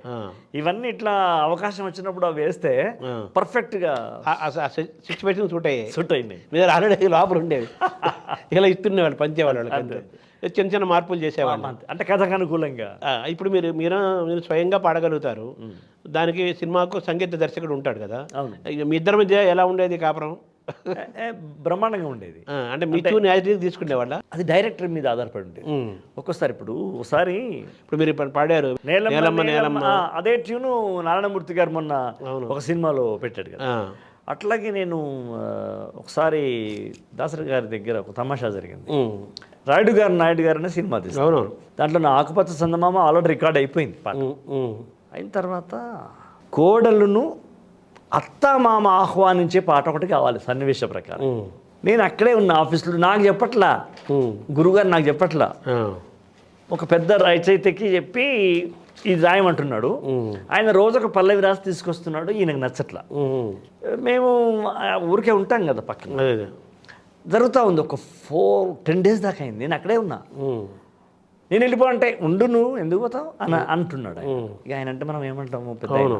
నాకు ఒకసారి ఈ దర్శకుడు చెప్పకపోతే ఏంటి, నేనే రాస్తాను అని నాకు నేనే అనుకుని మీకేమో రాసేసి ఉంచారు, ఎందుకైనా మంచిదని. ఎందుకంటే రాసుకున్నాను నేను. ఆయన చెప్తుంటే విన్నా సన్నివేశం. ఏం లేదు అబ్బా, కట్టు బొట్టు మన యొక్క సంప్రదాయము ఇది ఉంది కదా, అట్లా ఆహ్వానించాలి అన్నట్టు చెప్తున్నాడు. నాకు చెప్పట్లా. నేను రాసి పెట్టుకున్నాను కానీ ఆయన చూపెడితే నిన్నెవరు రాయమన్నారు అని అంటాడేమో అని. ఎందుకైనా రాసి ఉంచుకున్నా దగ్గర అవుతుంది. ఒకసారి వాళ్ళ కో-డైరెక్టర్ ఉన్నాడు రవి గారు అని. ఆ రవి నాకు వినిపించాను నేను నా రూమ్లో. అరే ఎన్ని రోజులే రాసంటే 3-4 రోజులు అవుతుంది, నీకేమన్నా ఉందా, ఇది చెప్పొచ్చు కదా గురువు గారికి, మేము చస్తున్నాం అక్కడ, టైం అంతా వేస్ట్ అవుతుందంటే అని నన్ను పట్టుకుపోయాడు. ఎవరు పెద్ద రైతు రాస్తున్నారు కదా మీరు ఎందుకు లేని బాగుండదని లోపల తీసుకెళ్ళాడు. ఏంట్రా అన్నాడు. అద్భుతమైన పాట రాశారు సార్, మనం ఇక్కడ ఇది చేస్తా ఉన్నాం, ఏది నచ్చట్లేదు. అవునా, చెప్పొచ్చు కదయా, అనవసరం సమయం అంతా పోతాం ప్రతిరోజు 2 గంటలు అన్నాడు. అంటే ఏమో సార్ భయం ఏంటంటే, ఏం భయం ఏంటయ్యా, నువ్వు వచ్చింది ఎందుకు ఇక్కడికి, పాట రాయడానికి వచ్చావు నువ్వు అని ఇది వినిపించావు అన్నాడు. గడపలో కుడి పాదమెట్టు కోడలా, కడుపులో పెట్టుకుని దాచుకుంటానమ్మ ఒట్టు, మా ఒట్టు మా ఒట్టు రాసి. అది ఆ పాట అంతా 2 అని కవర్ చేశాను. కట్టుకున్నది కంచి పట్టు, పెట్టుకున్నది నుదుటి బొట్టు అని చెప్పరా సార్. అట్లా రాసుకుంటూ విజయాలు అడుగులైనట్టు, వినయాలు నుడుగులైనట్టు అలా మొత్తం పాట రాశా. అంటే 3 చరణాలకు కలుపుతూ రాశాను పల్లవితో పాటు. టకారా అని చెప్పరా. మళ్ళా గడపలో కుడిపాదమెట్టు కడుపులో పెట్టుకుని దాచుకుంటానమనే మాట గురువుగారికి పట్టున పట్టుకుంది. అది ఆ రచయితకి చెప్పండి అయ్యా పాట అయిపోయిందని చెప్పేసి వెంటనే కిరవణ్ గారిని పిలిపించేస్తే ఆయన కూడా నేను పాడినిపించాను. ఇదేదో ఈ నడక బాగుంది కిరవణ్ గారు, చూడమ్మా మీరు బాగా చేయండి అంటే ఆయన దాన్నే కొంచెం మార్చి అద్భుతంగా ఆయన పద్ధతిలో ఆయన చేశారు. బ్రహ్మాండం. అది ఇప్పుడు ఈ నేలమ్మ మీ చూనేనా అది. అంటే ఇప్పుడు నారాయణమూర్తి గారి సినిమాలు అందరూ ప్రజాకవులే రాస్తుంటారు. అవును, అందరూ వాళ్ళ యొక్క ట్యూన్లే ఆయన తీసుకుంటారు, పెట్టుకుంటారు. వందే మాత్రం శ్రీనివాస్ కూడా ఆల్మోస్ట్ అటువంటి నేపథ్యం నుంచి వచ్చిన వ్యక్తి కాబట్టి దాన్ని యాజ్ రీతిగా తీసుకున్నారు. ఈ ఒసేరామలం సందర్భంలో మీకు ఎలా జరిగింది సార్ అది? అంటే music director versus Rayudu Naidu గారి పాట రాశాం కదా, ఆ తర్వాత ఒసేరామలమ్మ సినిమా వచ్చినప్పుడు మరి గురుగారు ఎందుకు అనుకున్నారేమో అది, ఆ సినిమా అనుకున్నగానే మద్రాసు పిలిపించేసి నెల దాకా నేను అక్కడే ఉంచుకున్నాడు. అలా ఒక్కో పాట సరదాగా ఏదన్నా చెప్పిన ఇటు తోచట్లేదు అన్నప్పుడు ఊరికే గురువు గారిని యక్షగానం పెట్టి పాడినిపించా. ఇది మనకు పనికొస్తా అన్నాడు ఆయన. సార్ సన్నివేశం లేదు కదా అన్నాను. సన్నివేశం ఎంతసేపు అయ్యా, కల్పిస్తే సన్నివేశం పుడుతుంది. పాట పుట్టడం కష్టం కానీ సన్నివేశం ఎంతసేపు అని ఒక కీలకమైనటువంటి సన్నివేశంలో ఈ పాటను పెట్టాడు. అది ఆ పాఠం నచ్చి ఆయన సన్నివేశం క్రియేట్ చేశారా? అంతే. ఊరికే సరదాగా వినిపించాను 2 పాటలు. పుల్లల మంటివి గదరా, ఇదిగో పులి పిల్లలై వచ్చిన మూర్రా, ఎల్ల కాలము నీదే చెల్లుతుందనుకోని పల్లె జనులకు నువ్వు నల్లువోలే నలిపినావురా, ఇలా నేను వినిపించాను. ఈ 2ంటికి సన్నివేశాలు ఆయన కథలో కల్పించేసి ఈ 2 పాటలే రికార్డ్ చేశాను. మీరు మామూలుగా టీచర్ అంటే గవర్నమెంట్ టీచర్ చేసేవారు? గవర్నమెంట్ టీచరే కదా. Government teacher. మరి ఒక ప్రభుత్వ ఉద్యోగాన్ని వదిలేయటం సామాన్య విషయం కాదు కదా. మామూలు విషయం కాదు కదా అది. ఆ సందర్భం ఎలా వచ్చింది సార్? అది ఏముంది, ఇంకా దాన్ని దుస్సాహసం అనాలి, మొండితనం అనాలి, లేకపోతే ఫైర్ అనాలి. మీ మీద మీకు విశ్వాసం అంతే. అది ఎందుకు అండి, నేను చిన్నప్పటి నుంచి నా మీద నాకు విశ్వాసం అనేది కొంచెం రవంత ఎక్కువనే. అదే ఏదైనా ఉపన్యాస పోటీ అవుతుంటే వీళ్ళు ఎంతమంది మాట్లాడుతుంది, నేను పోయి మన పద్ధతిలో మనం మాట్లాడతాము, డెఫినెట్గా ప్రైజ్ మనకే వస్తుంది అనుకునేవాడిని. 6వ తరగతి నుంచి డిగ్రీ దాకా ఉపన్యాస పోటీల్లో నేను ఉన్న దాంట్లో ఎప్పుడు నాకే వచ్చింది. అదే అట్లా మీకు మీ ఆత్మవిశ్వాసము పెరిగిన నేపథ్యము ఇంటి వాతావరణం ఉద్యోగాన్ని వదిలేయాలని ఎప్పుడు అనుకున్నారు కరెక్ట్గా? ఏ సినిమా టైంలో అనుకున్నారు? రాములమ్మ విడుదలైన తర్వాత అప్పటికే 2 సంవత్సరాలు గడిచిపోయాయి. ఎందుకంటే 94లో నా మొదటి పాట రికార్డ్ అయింది, 97లో రాములమ్మ వచ్చింది. ఈ 3 సంవత్సరాలు నాది కొంచెం దాన్ని ఏమంటారు ఒడిదొడుకులుగా ఉన్నటువంటి అప్ అండ్ డౌన్సే ఉన్నాయి. ఎప్పుడైతే రాములమ్మ వచ్చి పెద్ద హిట్ అయిందో అప్పుడు దాసరి గారు అన్నారు, నువ్వు ఏదో ఒకటి తెలుసుకోవాలరా, ఇంకా నువ్వు అనవసరంగా భయపడబాకు, మేమందరం ఉన్నాం కదా, నీకు బాగుంటుంది, నువ్వు వచ్చేసే, ఇంకా నువ్వు అటుపోతే నిన్ను పిలవడము, నువ్వు అక్కడి నుంచి ఇక్కడికి రావడం, మళ్ళీ ఇక్కడి నుంచి మద్రాసు రావడం, ఇదంత ఇబ్బంది అవుతుంది కదా, తెలుసుకోసారి అన్నాడు. ఇంకా అప్పుడు నేను ఇంట్లో మా ఆవిడను పిల్లల్ని కూర్చోబెట్టేసేసి ఒక చిన్న సమావేశం చేసి మా అమ్మను కూడా కూర్చోబెట్టి వాళ్ళందరూ అనుమతి వెళ్ళు, ఏం కాదు నేను చూసుకుంటాను అన్న తర్వాత ఐ కెమ్ బ్యాక్. అంటే లాంగ్ లీవ్ పెట్టారా? లెఫ్ట్ మై జాబ్ అంతే. ఇక లాంగ్ లీవ్ అనండి, రాజీనామా అనండి, ఏమన్నాను అదే మొత్తానికి వదిలేసి రాజీనామా అనకుండా ఒక లాంగ్ లీవ్ పెట్టేసాం అంతే. తర్వాత చూద్దాం ఒక కారణం వెనకెళ్ళే పరిస్థితి, వెనక చూసే పరిస్థితి రాలేదు. ఇక అది అప్పుడున్న మీ ఆర్థిక పరంగా మీకు ధైర్యం ఉంది అప్పుడు? అంటే ఆర్థిక పరంగా అస్సలు ధైర్యం లేదు. ఎందుకంటే నేను సినిమాలకు వచ్చినప్పుడు 300 రూపాయలు తీసుకొని వచ్చాను నేను హైదరాబాద్కి వచ్చి, అదే అంతే. అయితే మా ఆవిడకి మిషన్ కుట్టొస్తుంది, బీడీలు చేయొస్తుంది.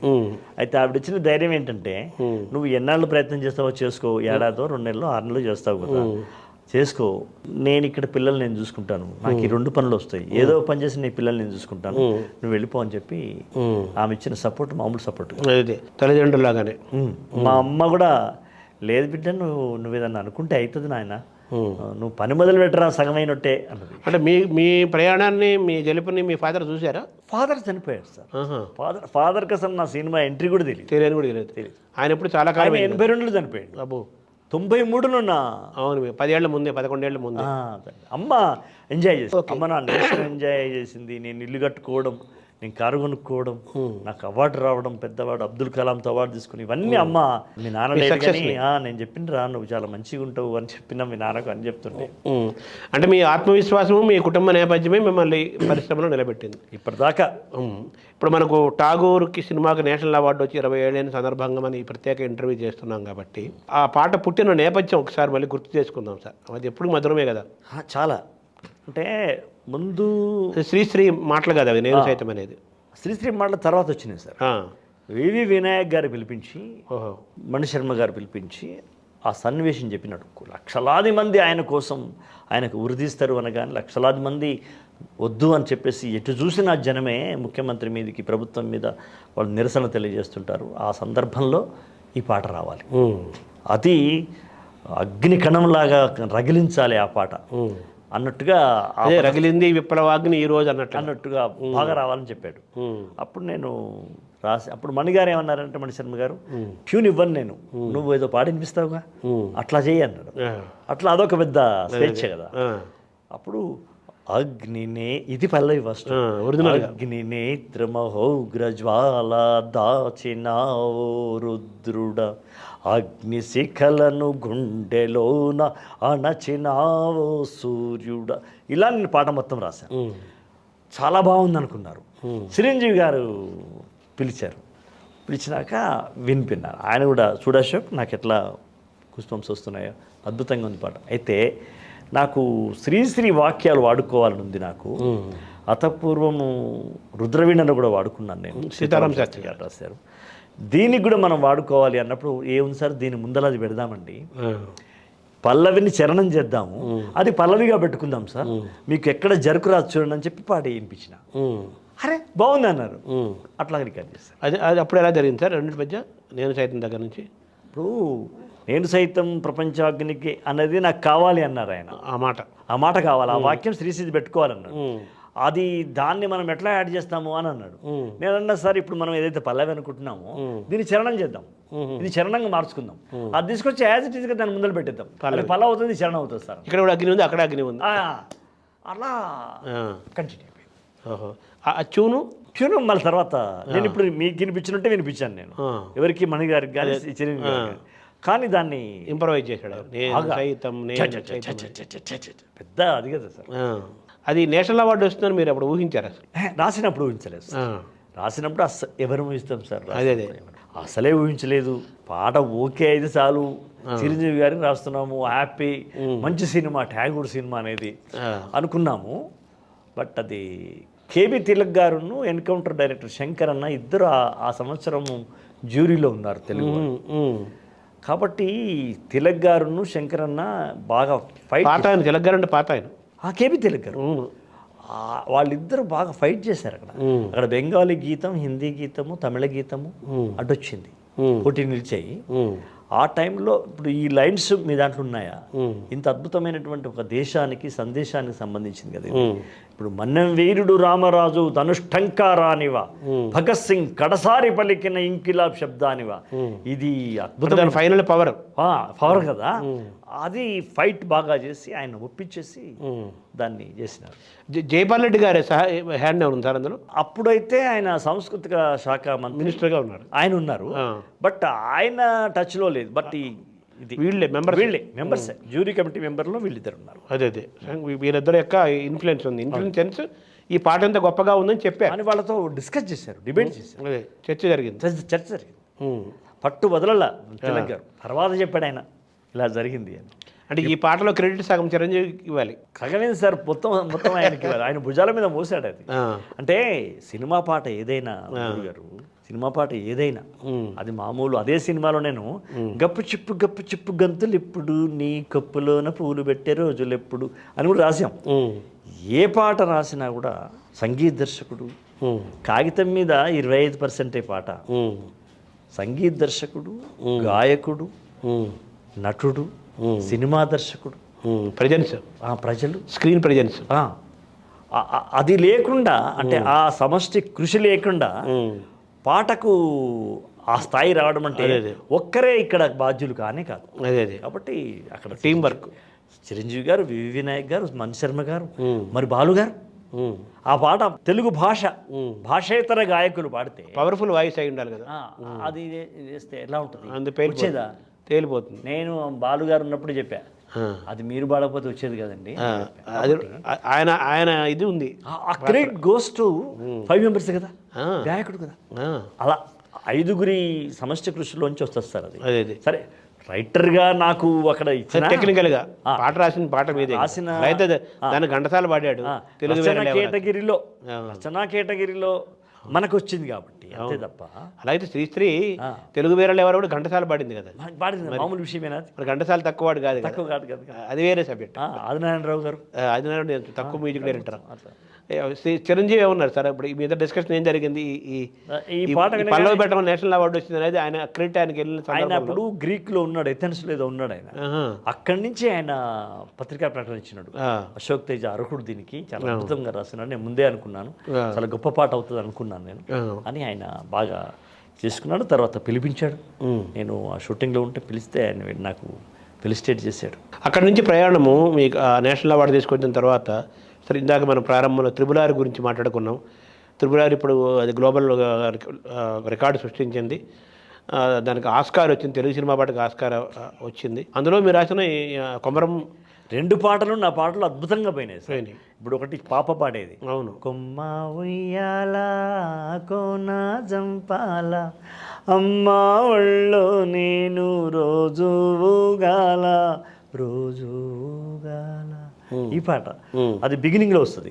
అంటే ఇక్కడ స్టార్ట్ అవుతుంది ఒక చిన్న శాంతమైనటువంటి ప్రశాంతమైన రసంలో, అలా నవరసాల ప్రకృతి మధ్య, ప్రకృతి, అడవి, అమ్మ, ప్రకృతి, ఆ 3 సన్నివేశం ఇవన్నీ కలుపుకొని పుట్టిన పాట.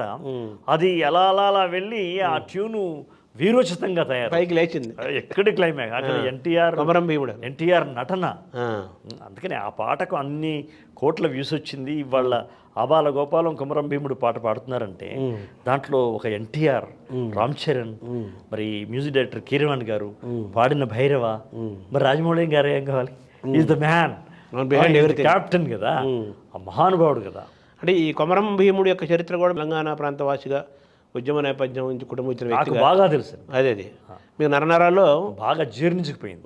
ఎందుకంటే నేను ఆయన పుట్టి పెరిగిన జోడెన్ ఘాట్ అవన్నీ, నేను ఆయన సమాధి, ఆయన జీవితం అక్కడ అదంత పర్యాటక ప్రదేశంలో ఉంది. నేను అనేక సార్లు నేను అడవిలో తిరిగినవాడిని. అడవిలోకి వెళ్ళి బాగా ఆ ప్రదేశాల్లో వెళ్ళాను.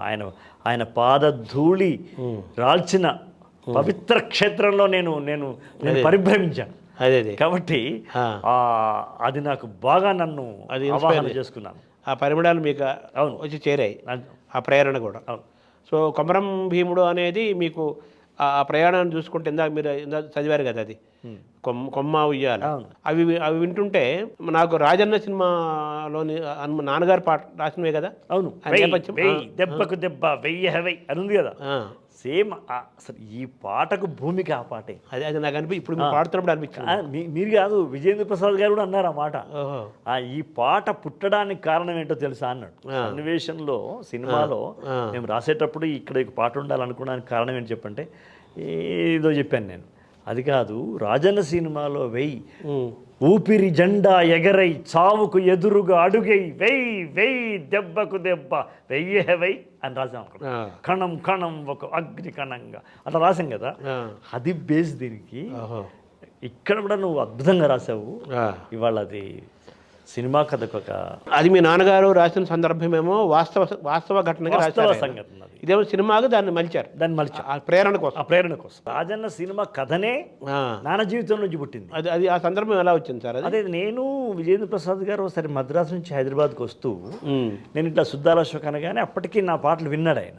చాలా బాగా రాస్తున్నావు, నీ పాటలు కొత్తగా ఉంటున్నాయి, రొటీన్గా ఉండే పాటలు ఉంటాయి కదా మనకు, అవునవును, అవి కాకుండా నీదేదో వేరే రకంగా అనిపిస్తుంది అని ఆయన ఇష్టపడితే అలా వస్తున్నప్పుడు నాన్న గురించి అమ్మ గురించి చెప్పినప్పుడు ఈ వెయ్యి అనే సందర్భం చెప్పాను నాన్న జీవితంలో జరిగింది. అది చెప్పగానే ఆయన బాగా ఇన్స్పైర్ అయ్యాడు. ఆ పాట మొత్తం వినిపించు అన్నాడు. మళ్ళీ ఇంటికి వచ్చినాక మళ్ళీ వచ్చి కలిశాను ఆయన. ఆ పాట నాకు మొత్తం కావాలి వినిపించు అన్నాడు. అది విన్నాడు.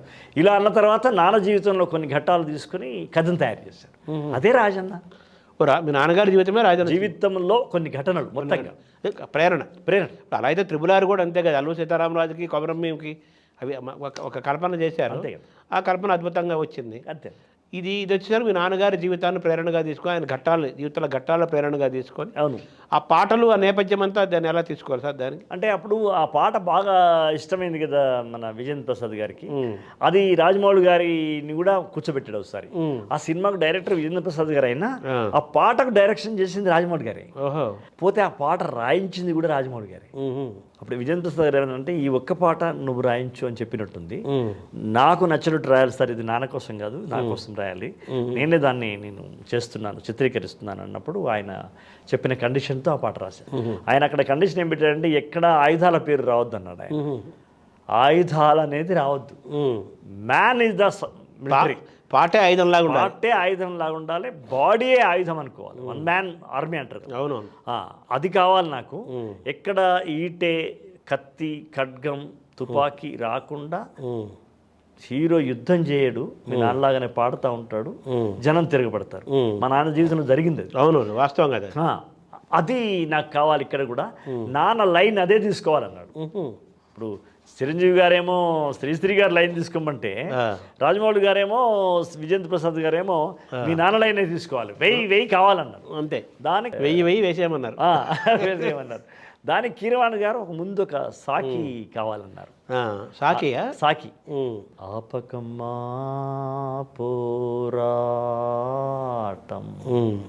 కన్నుండి కాలుండి మూగ అలా ఒక ఆలాపన కావాలంటే అది రాసిన తర్వాత వెయ్యి ఇప్పుడే రావద్దు, ఇంకేదో కావాలన్నారు. అప్పుడు ఊపిరి జెండా ఎగరై చావుకు ఎదురుగా అడుగై వెయ్యి దెబ్బకు దెబ్బ వెయ్యి అట్లా మొత్తం పైకి లేచి పేలిపోయింది. అయ్యో.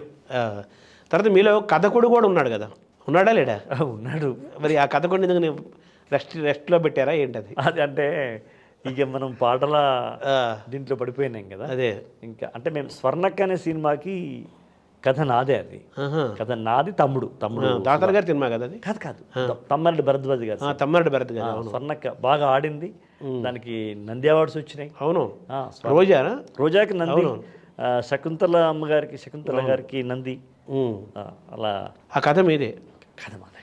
సో మీరు అంత మంచి కథ, అంత పేరు వచ్చిన సినిమాకి ఆ కథ మీదైనప్పుడు మీకు కథల పరంగా ఎప్పుడు అవకాశాలు రాలేదా సినిమాలో? అంటే ఏదో మాటలు రాయమని ఏదో వస్తే ఒక సినిమాకి ఏదో రాసినట్టున్నాను, కానీ అటువైపు నుంచి నాకు ఎవరు దగ్గర రాలేదు.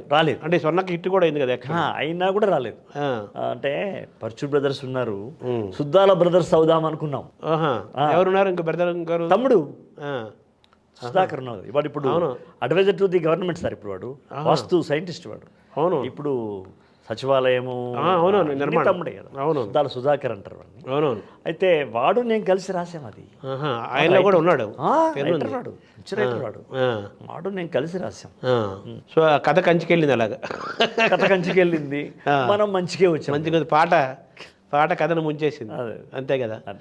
అప్పుడు నాన్నగారి యొక్క సాహిత్యాన్ని కూడా మీరు అదంతా అది ఎక్స్టంపో రాసుగా చెప్పింది కదా. అంతే కదా. రాసినవి కాదు కదా అవన్నీ. అంతకుపూర్వం నాన్న చనిపోయిన తర్వాత రాసిన తర్వాత నాన్నకు చదువచ్చు కదా. నాన్న వాక్య చెప్పి మరి రాసుకునేవాడు. కానీ అట్లా కొన్ని వందల పాటలు ఎటు కాకుండా పోయినాయి. దొరికిన మటుకు నేను పుస్తకంగా అచ్చువేశాను. 1910లో పుట్టాడు ఆయన. 2010లో నేను శత జయంతి సందర్భంగా ఆయన పాటల పుస్తకం పల్లెటూరు పిల్లగాడ అనే ఒక పాట పుస్తకం, ఆయన పేరు మీద అవార్డు, ఆ రోజు ట్రస్ట్ ప్రారంభం, ఇవన్నీ రవీంద్ర భారతిలో నారాయణ రెడ్డి గారి నేతృత్వం ఆశీస్సులతో. అంటే ఇప్పుడు మాలో శ్రీశ్రీ కూడా 1910లోనే పుట్టాడు. అవును. ఈ పల్లెగాడు అన్న పాట ఎక్కడో మీరు వాడినట్టుంది కదా. ఈ పాటను వాడా మీరు? నాన్న రాసిన పాట ఇది. సినిమాలో వచ్చింది, మా భూమి సినిమాలో వచ్చింది కదా అది. అంటే నాన్న సినిమా కోసం రాయలా, నాన్న రాసిన పాటను వాళ్ళు తీసుకున్నారు. అంటే బి నరసింహరావు పల్లెటూరి పిల్లగాడ పసులగాసే మొన్నగాడ పాలు మరచి ఎన్నాళ్ళయిందో ఓ పాలబుగ్గల జీతగాడ కొలువు కుదిరి ఎన్నాళ్ళయిందో. కొలువు అంటే జాబ్. అదే అవును. తాటి జగ్గల కాలి జోడు అంటే తాటి చెట్టు యొక్క బెరడు. ఆ బెరడుకు రంధ్రాలు చేసేసి ఈతాకులు కడితే చెప్పులు. అవును, చెప్పులు దాన్ని తయారు చేస్తారు. తాటి జగ్గల కాలి జోడు తప్పటడుగుల నడక తీరు బాటతో పని లేకుంటయిందా. ఇలా నాన్న రాసిన పాటని మాను రాసుకున్న పాట సినిమాకి వాడారు. అంటే నాన్న విపరీతంగా ప్రచారమైన పాట ఆ రోజులలో. 48లో 47, 48లో ప్రచారమైన ప్రజల్లోకి వెళ్ళిపోయిన పాటను ఎవరో అజ్ఞాత రచయిత అనుకొని తీసుకున్నారు వీళ్ళు.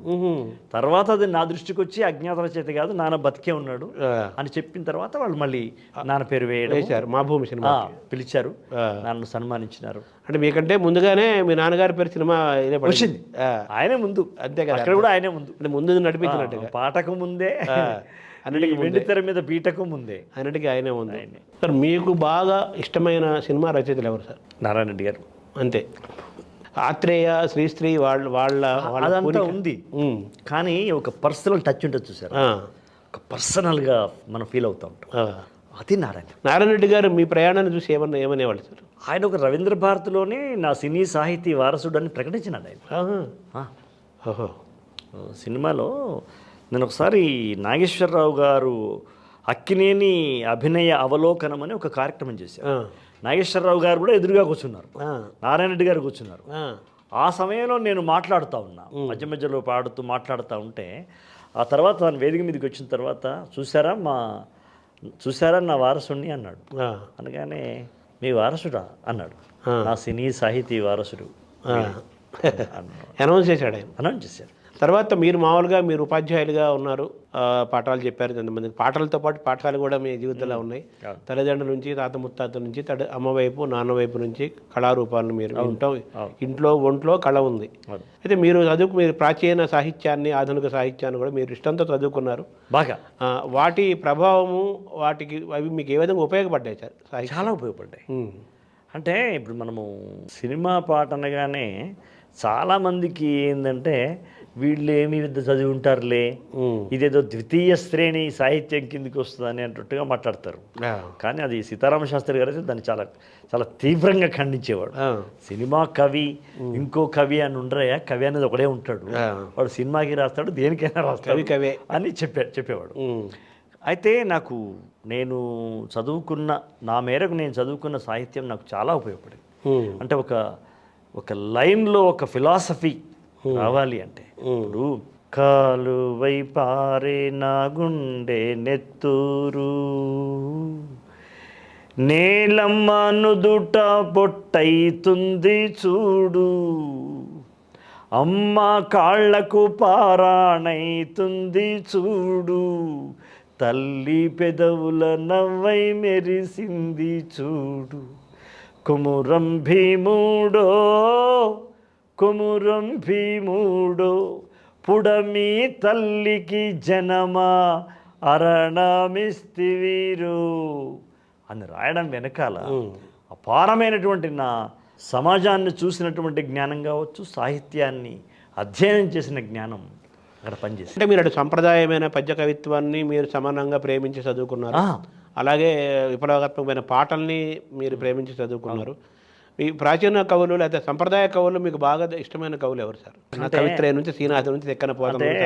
సరే, వాల్మీకిని కాళిదాసుని ఎలా కాదనగలం కానీ నన్ను అక్కడ కూడా నన్ను బాగా అట్రాక్ట్ చేసిన వ్యక్తి చేమకూర వెంకట శ్లేష, విజయోల్లాసం. అవును, దానికి మన తాపి ధర్మారావు గారు రాసిన హృదయోల్లాస వ్యాఖ్య విజయ విలాసంకి అద్భుతంగా ఉంటుంది కదా. ఎంత అద్భుతము అంటే మనసు భద్రం మనసు భద్రమయ్యే. అంతే, ఓ సినిమాలో కూడా పెట్టారు డైలాగ్. అదే, అంటే ఇట్లాంటివన్నీ నన్ను అమ్మక చెల్ల, వీడికి నా మనసు అమ్మక చెల్లది ఇంకా అంటుంటాడు. నారాయణ రెడ్డి గారు అమ్మక చెల్ల పాటలో పెట్టాడు కదా. పెట్టాడు, అవును అవును, ఆయన పెట్టాడు, శాస్త్రి గారు కూడా పెట్టారు. ఆయన అమ్మక్క చెల్ల అవును నుంచి మెల్ల పెట్టారు కదా. అవును, ఇలా నన్ను బాగా ఆకర్షించిన పుస్తకం విజయ విలాసం. విజయ విలాసం అంటే ఆ శ్లేష సార్, ఆ శ్లేష కావచ్చు, ఆ నడిపించే విధానంగా నిక్కుచు నీలుగుచు విర్రవీగిడని అంటాడు. జడగు జడను వక్షస్సుని పిరుదులను పట్టుకుని నిక్కుచు నీలుగుచు నిక్కుచు అని వక్షస్సుని, నీలుగుచు అనుచు జడని, విర్రవీగుచున అని అని ఆ వెనక పిరుదుల భాగాన్ని ఆయన చేసిన ప్రయోగం, దానికి తాపి ధర్మారావు గారి యొక్క ఆ తాత్పర్యం, వ్యాఖ్యానం, ఇలా నన్ను బాగా అట్లాంటిది. అట్లాగే నాకు కాళిదాసు గారి పుస్తకాలు కావచ్చు. ఇప్పుడు నేను ఒక సినిమాలో, లోఫర్ అనే ఒక సినిమాలో, సువ్వి సువ్వాలమ్మా ఎట్టా చెప్పేదమ్మా నువ్వే గీసిందమ్మా మాటాడే ఈ బొమ్మ అనే పాట పూర్జానికి రాశా. అందులో తల్లి వీడిని గుర్తుపట్టదు, వీడికి తల్లి అని తెలుసు, హీరోకి తల్లి అని తెలుసు, తల్లికేమో హీరో కొడుకు అని తెలియదు. అక్కడ నేను ఒక మాట రాశాను, అది నాకు నన్నయ్య గారు రాసిన శకుంతలోపాఖ్యానం నాకు ఉపయోగపడింది. చిన్ననాడు లాలపోసి కాళ్ళ మీద వేసుకొని లాలపోసినావో ఏమో మళ్ళీ కాళ్ళు మొక్కుతాను గుర్తుకొస్తానేమో చూడు అని చెప్తాను. ఇది నన్నయ్య గారి దాంట్లో దుష్యంతుని దగ్గరికి పోయి వీడు నా కొడుకని పుట్టిన గ్యారంటీ ఏంటి అంటే ఒక్కసారి వీడిని కౌగిలించుకొని చూడవయ్యా, ఆ స్పర్శతో తెలిసిపోతుంది, ఆ పరిశ్యంగ సుఖంలో నీకు తెలిసిపోతుంది అనే పద్యం ఉంటుంది ఒకటి. అది నన్నయ్య గారు పుత్ర పరిశ్రంగం. అది నేను బాగా ప్రేమతో చదువుకున్నాను కాబట్టి అది కూడా ఉపయోగపడింది. దీన్ని ఇక్కడ నేను మళ్ళీ ఒకసారి కాళ్ళు మొక్కుతానమ్మా. చిన్నప్పుడు బోర్లు వేసుకొని తల్లి తానం చేపిస్తుంది కదా, ఆ నొసలు తాకినప్పుడు ఆ స్పర్శ ఉంటుంది కదా అమ్మకు. నేను ఎక్కడ సాక్ష్యం తీసుకొస్తాను, మళ్ళీ ఒకసారి కాళ్ళు మొక్కుతాను గుర్తుకొస్తానేమో చూడండి. అది నన్ను బాగా, అంటే నారాయణ రెడ్డి గారు లాంటి వాళ్ళు భలే ఉంది అయ్యా, దీని వెనకాల అది ఉందని భలే ఉంది ఆ వాక్యం. అంటే మీకు తెలియదా సార్ మీకు అంటే తెలుసును, కానీ అది సినిమాలో నువ్వు అలా తీసుకోవడం అనేది గొప్ప విషయం అయ్యా. అది పుత్రగాత్ర పరిశ్రంగం, పుత్రగాత్ర పరిశ్రంగం. ప్రపంచంలో అన్ని కౌగిళ్ళ కంటే గొప్ప కౌగిలి పుత్రగాత్ర పరిశ్రంగమే, అంతే, ప్రేయసీ ప్రియ పరిశ్రంగం కాదు. మీరు మన ఈ మోదీ గారి యాత్రలో దీనిలో భాగంగా చీపురు మీద కూడా పాట రాశారు కదా, చీపురు మీద రాశారు, చీపురు కట్టపైన చీపురు మీద రాశారు. మోదీ ఆయన ఉద్యమం పెట్టారు కదా అప్పుడు, స్వచ్ఛ భారత్. అయితే నేను పాట రాశాను, అంటే చీపురు అని కాదు కానీ స్వచ్ఛ భారత్ రాశారు కదా. మున్సిపాలిటీ అదే రోడ్లు ఊడ్చే కార్మికులు ఉన్నారు కదా, వాళ్ళ గురించి రాసిన స్వచ్ఛ భారత్లో భాగమే కదా. అలా తీసుకుంటే మీరు ఆధునిక కవులు అంటే ఇప్పుడు శ్రీశ్రీ వీళ్ళల్లో మీరు బాగా ఎక్కువ శ్రీశ్రీ అంతే, శ్రీశ్రీ. ఎందుకంటే నాన్నకు బాగా శ్రీశ్రీ ఇష్టము, నాకు కూడా ఆ ప్రేరణ లేకపోతే నేను ఇన్ని విప్లవ సినిమాల్లో ఇంత బాగా రాయడం అనేది కుదరదు. అది ఆ పదాలు. అలాగే మీకు పోతన శ్రీనాథుడు వాళ్ళ యొక్క ఇది ఎలా అనిపిస్తుంది సార్ మీకు? బాగా ఇష్టం అనిపిస్తుంది. ఆ శ్రీనాథుల్లో ఉండేటువంటి ఆ సాంస్కృతిక పద సమాస ఉంటుంది చూసారా, చాలనం, ఆ గంభీరం, అదేదో ఖడ్గ విన్యాసం లాగా అక్షర ఖడ్గ విన్యాసం ఉంటుంది చూసారా, అవి పోతన గారి యొక్క ఆ శుతిమెత్తని అలా మందార మకరంద మాధుర్యం అలా వెళ్ళిపోతుంటారు కదా, ఇవన్నీ నాకు బాగా ఎంజాయ్ చేశాను నేను. ఈ సంపద అంతా మీకు ఉపయోగపడింది కదా, ఈ పద సంపద చాలా. తర్వాత మీలో సరే కథకుడు ఉన్నాడు, మిగతా రచయితలకి నన్ను వేరుపరిచినటువంటి ముద్ర కూడా నారాయణ రెడ్డి గారు కూడా బాగా చదువుకున్న వ్యక్తి కదా, ఆయన పేరు కూడా ఈ సంస్కారం ఉంటుంది కదా. అది కదా, అది ఆ సంస్కారం మనకు కూడా ఉంటుంది కదా. అదే అప్పుడు ఆయన ఆ నేపథ్యం, అప్పుడు ఆడవే మయూర్ అనే పాటలో ఆయన హిమగిరీంద్ర శిఖరాగ్ర తాండవ ప్రమదగణము కనిపించగా అని రాయడంలో వినీల కచబర విలాస మందిర వినీల కచబర విలాస బంధుర తనూలతిక చంచలించిపోగా అది రాయడంలో ఆయనకు ఆ పాత స్పర్శ అంతా ఉన్నారు ఉంది కదా. కాబట్టి అది మనకు కూడా అంత కాకుండా పరిమళం అబ్బింది ఉంటుంది కదా, అంటుకున్నది. తర్వాత మీలో సరే కథకుడు ఉన్నాడు, రచయితగా మీరు ఆల్రెడీ నేషనల్ అవార్డు తీసుకొచ్చారు, అద్భుతమైన పాటలు రాస్తున్నారు, గొప్ప ప్రయాణం, మీరు సక్సెస్ అయ్యారు. సరే మీలో సంగీతం ఉన్నాడు, సంగీతం కూడా ఉంది కదా, మీరు ఏదన్నా సంగీతం చేసే అవకాశం ఉందా? సంగీతం సినిమాలకు చేసే సంగీతం ఏమి లేదు, కానీ నేను అనుకున్న ట్యూన్లు సినిమాల్లో చాలా పాటలుగా వచ్చాయి. అది అందరికీ తెలిసిన విషయం. నారాయణ రెడ్డి గారు కూడా అలాగే వచ్చేవి. ఆయన పాటలు కేవి మహాదేవన్ గారు వాళ్ళ సంభాషణలో యాజిటీజ్గా ఈయన మీలాగే పాడి వినిపించేవారు. నేను పాడి వినిపించేవాడిని, ఆయన పాడి వినిపిస్తాడు. అది బాగా అనిపిస్తే దాన్ని కొంచెం అటు ఇటు చిన్న చేసేసారు. సరే మీ సాహిత్యం అంతా గ్రంథస్థమైందా సార్? దాదాపుగా ఏదో చెప్పబోతున్నారు నారాయణ రెడ్డి గారు. నారాయణ రెడ్డి గారిది తోటలో నారాజు తొంగి చూసినాడు పాట చేసేటప్పుడు ఆయన కొంచెం స్పీడ్గా చేసినాడట మహాదేవన్ గారు, తోటలో నారాజు అని. అప్పుడు అలా కాదేమో, టెంపో స్పీడ్ అయింది, అలా కాదేమో అంటే మరి ఎలా అనుకున్నారు అని పుహళేంద్ర గారు అడిగితే, తోటలో నారాజు తొంగి చూసెను నాడు, అరే బాగుంది ఇది అని అక్కడ డైరెక్టర్ వాళ్ళందరూ అనుకోవడంలో అలా అలా చాలా పాటలు ఆయనవి. అదే ఆయన చాలా పాటలు చలపతిరావు గారితో కూర్చుంటే ఇద్దరి మధ్యన కాంబినేషన్, ఇతను స్వరాలు చెప్పడం, అతను అక్షరాలు చెప్పడం జరిగేది, రెండు స్వరమే. తర్వాత మీ వారసులు ఎవరైనా వస్తున్నారా? ఎలాగ? లేదు ఇంతవరకు అయితే మా పిల్లలు ఎవరు కవిత్వం కానీ పోయిట్రీ కానీ రాస్తుంది. ఏదో నా కూతురు సంగీత పాఠాలు చెబుతుంది సోషల్ అంటే ఆన్లైన్లో, సంగీతం నేర్చుకుంది, పాస్ అయింది. ఆమె ఇప్పుడు పంతులమ్మలాగా కొన్ని మ్యూజిక్ టీచర్ అమెరికా పిల్లలు అంటే ఆన్లైన్లో జూమ్లో చెప్తా ఉంటుంది. మా పెద్ద బాబు కొంచెం పోయిట్రీ రాసేవాడు, కానీ వాడు ఇంజనీరింగ్ వైపు వెళ్ళిపోయినాడు, ఇక అది అయిపోయింది. మా చిన్నోడికి కూడా ఈ స్పర్శ ఉంటుంది, వాడు గ్రాఫీలో ఉన్నాడు ఇప్పుడు. వాడు ఏదన్నా యాడ్స్ ఉంటాయి కదా, అక్కడ వాడు యూనివర్సిటీలో పనిచేస్తాడు, ఆ యాడ్స్ రాసేటప్పుడు ఒక క్రియేటివిటీ అనేది వాళ్ళ లోపల ఉంది, కానీ అదే వాళ్ళ వృత్తి కాలేదు. అదే నాలాగా లోపల ఉంది, కానీ మీదే మీకు పని పాట రెండు ఒకటే, మీకు పాటే పని, మీకు పాటే పని, అదే పాట. ఆడుతూ పాడుతూ పని చేసుకుంటే అంటే అన్నట్టు పాడుతూనే పని చేస్తారు. మీ సాహిత్యం అంతా గ్రంథస్థమైందా? అయింది దాదాపుగా. అంటే సినిమా పాటలేమో ఒక 2 పుస్తకాలు వచ్చినాయి, నెమిలి కన్నోడ అని ఒకటి, ఆకుపచ్చ చందమామ అని 2 పుస్తకాలు వచ్చినాయి. తర్వాత నా ప్రత్యేకమైన ఉంటుందిగా శ్రమకావ్యం అని ఒకటి రాశాను. అట్లాగే ఈ మధ్యన వచ్చింది నేను అడవిని మాట్లాడుతున్నాను, అదే మీ కవితా సంకలనమా? కవితా సంకలనం అంటే ఒక లాంగ్ పోయిటరీ వచ్చి బుక్స్లో వచ్చేసినాయి సార్. ఇంకొక మంచి విషయం ఏంటంటే కొమరం భీముడు, ఇప్పుడు మీకు ఇస్తాను ఆ పుస్తకం, కొమరం భీముడు అనే పాట మీద పాటను ఉద్దేశించి 25 మంది సినిమాకు చెందని రచయితలు కవులు వ్యాసాలు రాశారు, సంకలనం వేశారు. ఒక పాట మీద ఒక పుస్తకం రావడం అనేది ఒక చరిత్ర. అది వెండితెరలోనే కాదు, బయట కూడా ఒక పాట మీద పుస్తకం వచ్చినటువంటి దాఖలాలు లేవు నాకు తెలిసిన. కొమరం భీముడి మీద రాశారు, కొమరం భీముడి మీదనే ఒక పుస్తకం వచ్చింది, ఒక పాట మీద. ఓల్గా లాంటి వాళ్ళు దానికి ఏంటి పెట్టారు సార్ పేరు? కొమరం భీముడో పాట కొన్ని మాటలు. సంపాదకి రిలీజ్ అయిపోయింది, రిలీజ్ అయింది సార్. ఓవరాల్గా మీ పాట ఏమిచ్చింది మీకు? మీరు చాలా పాటలు ఇచ్చారు, పాట మీకేమిచ్చింది? పాట నాకు జీవితాన్ని ఇచ్చింది సార్, లైఫ్ని ఇచ్చింది. నాకు జీవితాన్ని ఇచ్చింది, నా పిల్లలకు కూడా జీవితాన్ని ఇచ్చింది. సో మీరు సినిమాను నమ్ముకున్నందుకు, పాటలను నమ్ముకున్నందుకు, ఈ ప్రయాణం చేస్తున్నందుకు మీరు తృప్తిగా ఉన్నారా? చాలా తృప్తిగా ఉన్నా. చాలా తృప్తిగా. సో మీ ఆరోగ్యం కూడా ఇంప్రూవ్ అయినట్టుగా కనిపిస్తుంది నాకు మీ కళ్ళ. చాలా వరకు దానికి కారణం కూడా పాటే. పాట నన్ను మళ్ళీ బతికిస్తోంది, పూర్వ ప్రభని తీసుకొస్తుంది. పాట మిమ్మల్ని బతికిస్తోంది. అంతే కదా. Thank you sir. Thank you. నమస్కారం. అది మనం విన్నాం కదా, సుద్దాల అశ్వత్ తేజ గారు. ఆయన మాట పాట రెండు ఒకటే. ఆయన మాట పాట అవుతుంది, పాట మాట అవుతుంది. ఆత్రేయ గారి లాగా విన్నాము. తెలుగు సినిమాకు నేషనల్ అవార్డు తీసుకురావటమే కాకుండా ఒక కథకుడిగా, ఒక సంగీత ఆత్మ కలిగిన వాడిగా తన ప్రయాణాన్ని పాటతోనే ఆయన కొనసాగిస్తున్నారు. పాట తన జీవితమే తన పాట అని ఆయన చెబుతున్నారు. గొప్ప గొప్ప పాటలు, అద్భుతమైన పాటలు వారి కళ నుంచి గళ నుంచి వస్తూనే ఉంటాయి. మరో నేషనల్ అవార్డు వారి దగ్గర నుంచి రావాలని మనం కోరుకుంటూ సెలవు తీసుకుందాం. వచ్చేవారం మరో గొప్ప వ్యక్తితో టాక్ షో నడుపుదాం. నమస్కారం.